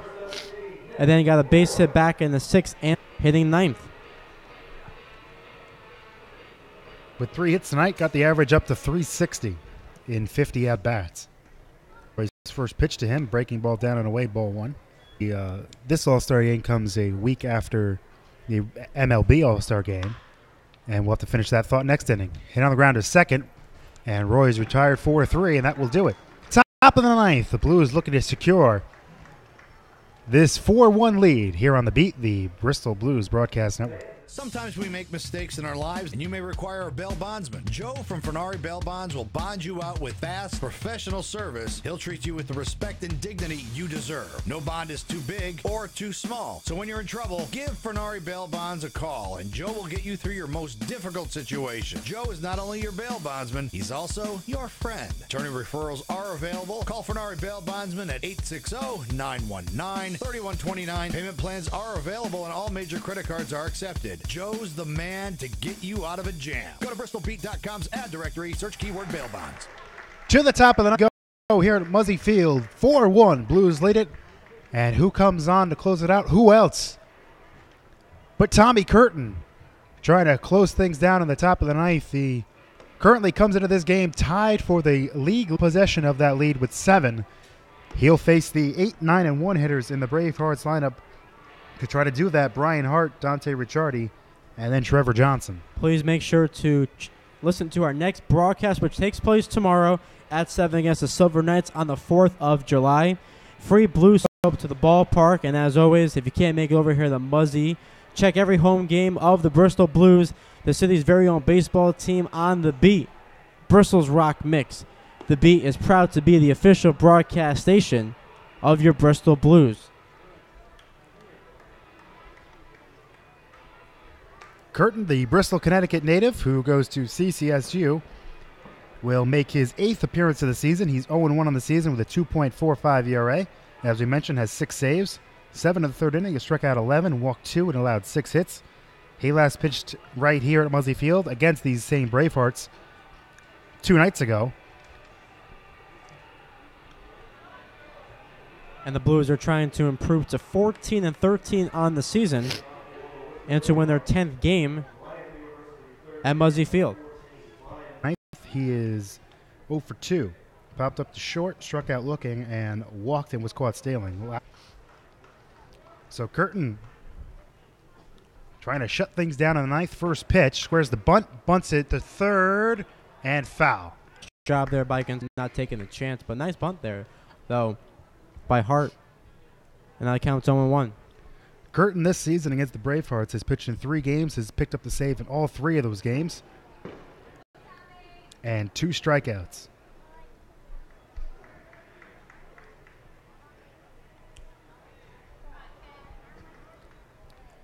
It'll be an 0-1 to the third baseman, Hart. Squares the bunt again, breaking ball. That'll make him duck out of the way, and the count 1-1. And now you see with 2 bunt attempts here, if Gonzalez creeps in a little bit, tries to make sure that doesn't try the third time. Does not square around there, swings and misses through a breaking ball, 1-2. He did creep in a couple steps. A little bit, yeah.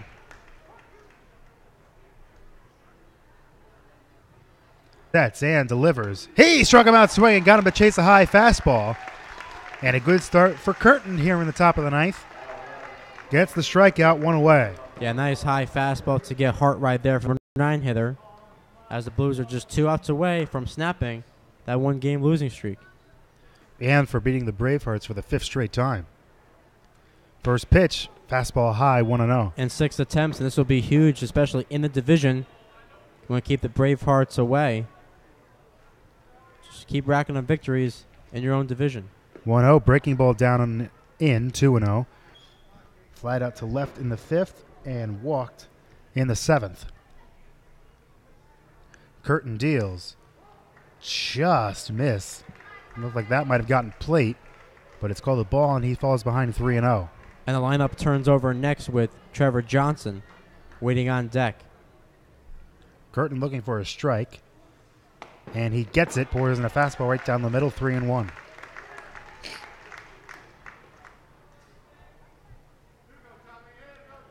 Nobody on, top of the ninth, 1 out. Blues lead 4-1. Curtin deals, swing and a miss on a fastball, 3-2. Oh, that fastball, he just blowing by these hitters one after the other. The good fastball. The heater. Give him the heater, the 3-2 play. Still 3-2. Just like Coach Lou in Major League. Give him the heater, Tommy. 3-2 the count. Curtin sets and fires. Breaking ball. Got him looking. Oh, that was a nasty pitch. And Ricciardi knew it as that dropped right down the middle for strike 3. You can't blame Ricciardi when he drops a pitch like that. I mean, what are you supposed to do? That was a nasty pitch, and Ricciardi knew it. So back-to-back strikeouts for Curtin in the top of the ninth. The Blues now an out away as Trevor Johnson stands in. Curtin sets, fires, fastball high, 1-0. Johnson's the last hope for the Bravehearts, has reached base twice in this game with a base hit all the way back in the 1st and was hit by a pitch in the 7th. And the 2 at-bats in the middle, popped up to 3rd and grounded out. That's it on the ground up the middle and a base hit. And Johnson keeps the game alive for the Bravehearts with a 2-out single to center, his 2nd hit of the night. And that'll bring up Kevin Duty, who, like Johnson, got a base hit back in the 1st, ground out to 3rd base in the 4th, struck out in the 6th, and lined out to Marone in the 7th. So 1 on, 2 out. In the top of the 9th with the Blues leading by 3. Curtin would like to end it right here and not have to face Kuczynski and then possibly Keiko. Right-handed hitter is Duty. Curtin deals, breaking ball. Did not have any snap on it. Misses high, 1-0. Place. Week from tonight. Runner on first, 2 out. Curtin looking to nail it down. And that's hit in the air to left. Roy, here comes a throw to 3rd, and it gets away. On to 2nd goes Duty. And the Blues and the fans here at Muzzy Field getting a little antsy with back-to-back hits. In the 9th, runners at 2nd and 3rd, 2 out, and now Greg Kuczynski to get, and now back-to-back hits for Johnson and Duty, just like they did in the 1st, with Kuczynski now up at the plate, and the very dangerous Joseph Keiko waiting on deck. So Kuczynski comes up as the tying run with runners on 2nd and 3rd and 2 outs. Kuczynski bounced into a double play in the 1st, doubled and scored in the Curtin got back-to-back strikeouts to start. Kevin Duty blooped a single down the left field line and went to second on the throw. And so it's runners on second and third, 2 out for the left-handed hitting Kaczynski. Curtin deals outside ball 1.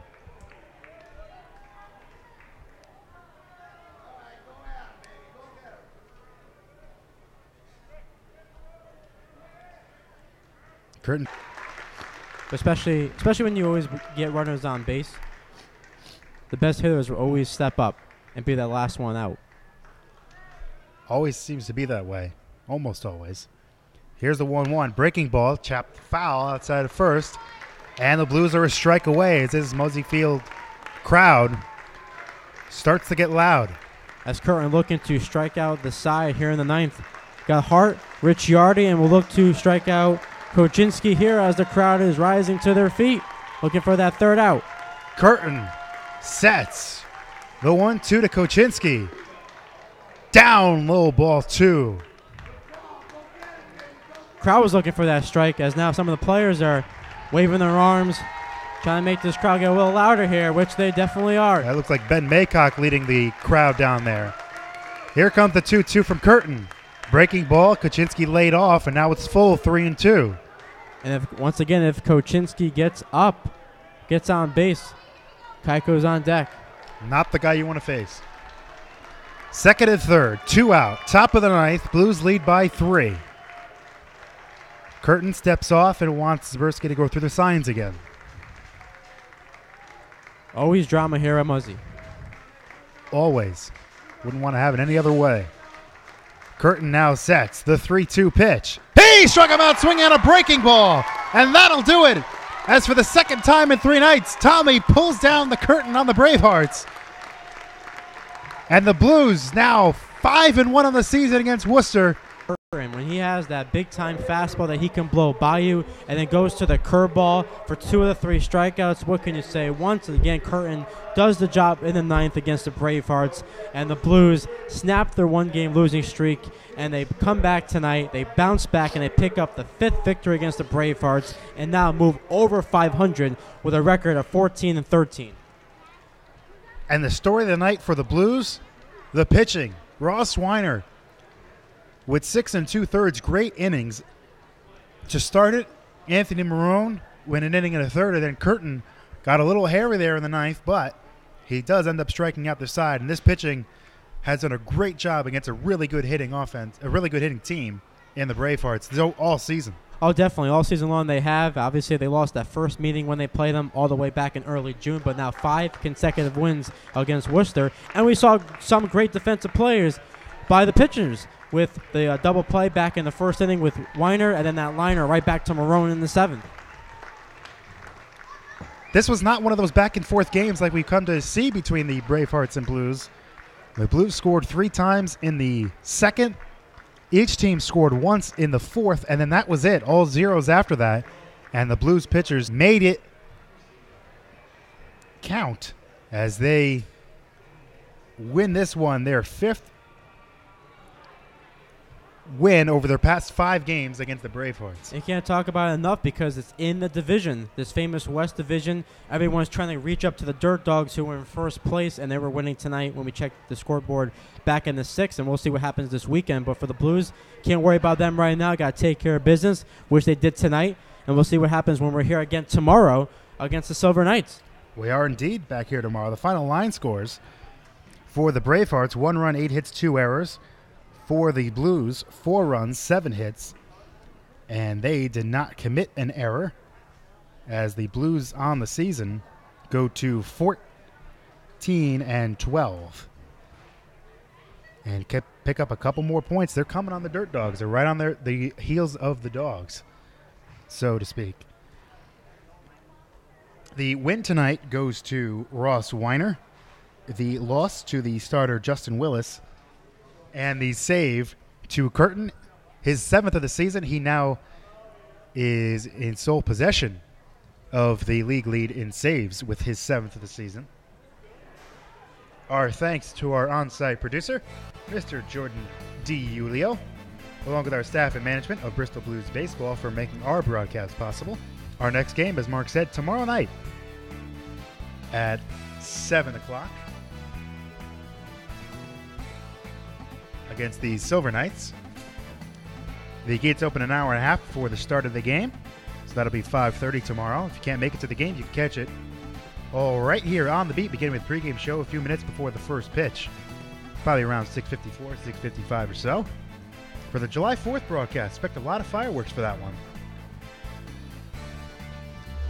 So from all of us here at Muzzy Field, my name is Rick Finaro, alongside my good buddy, as always, Mr. Mark Ferraro, saying have a good night, everyone. Enjoy the Blues 4-1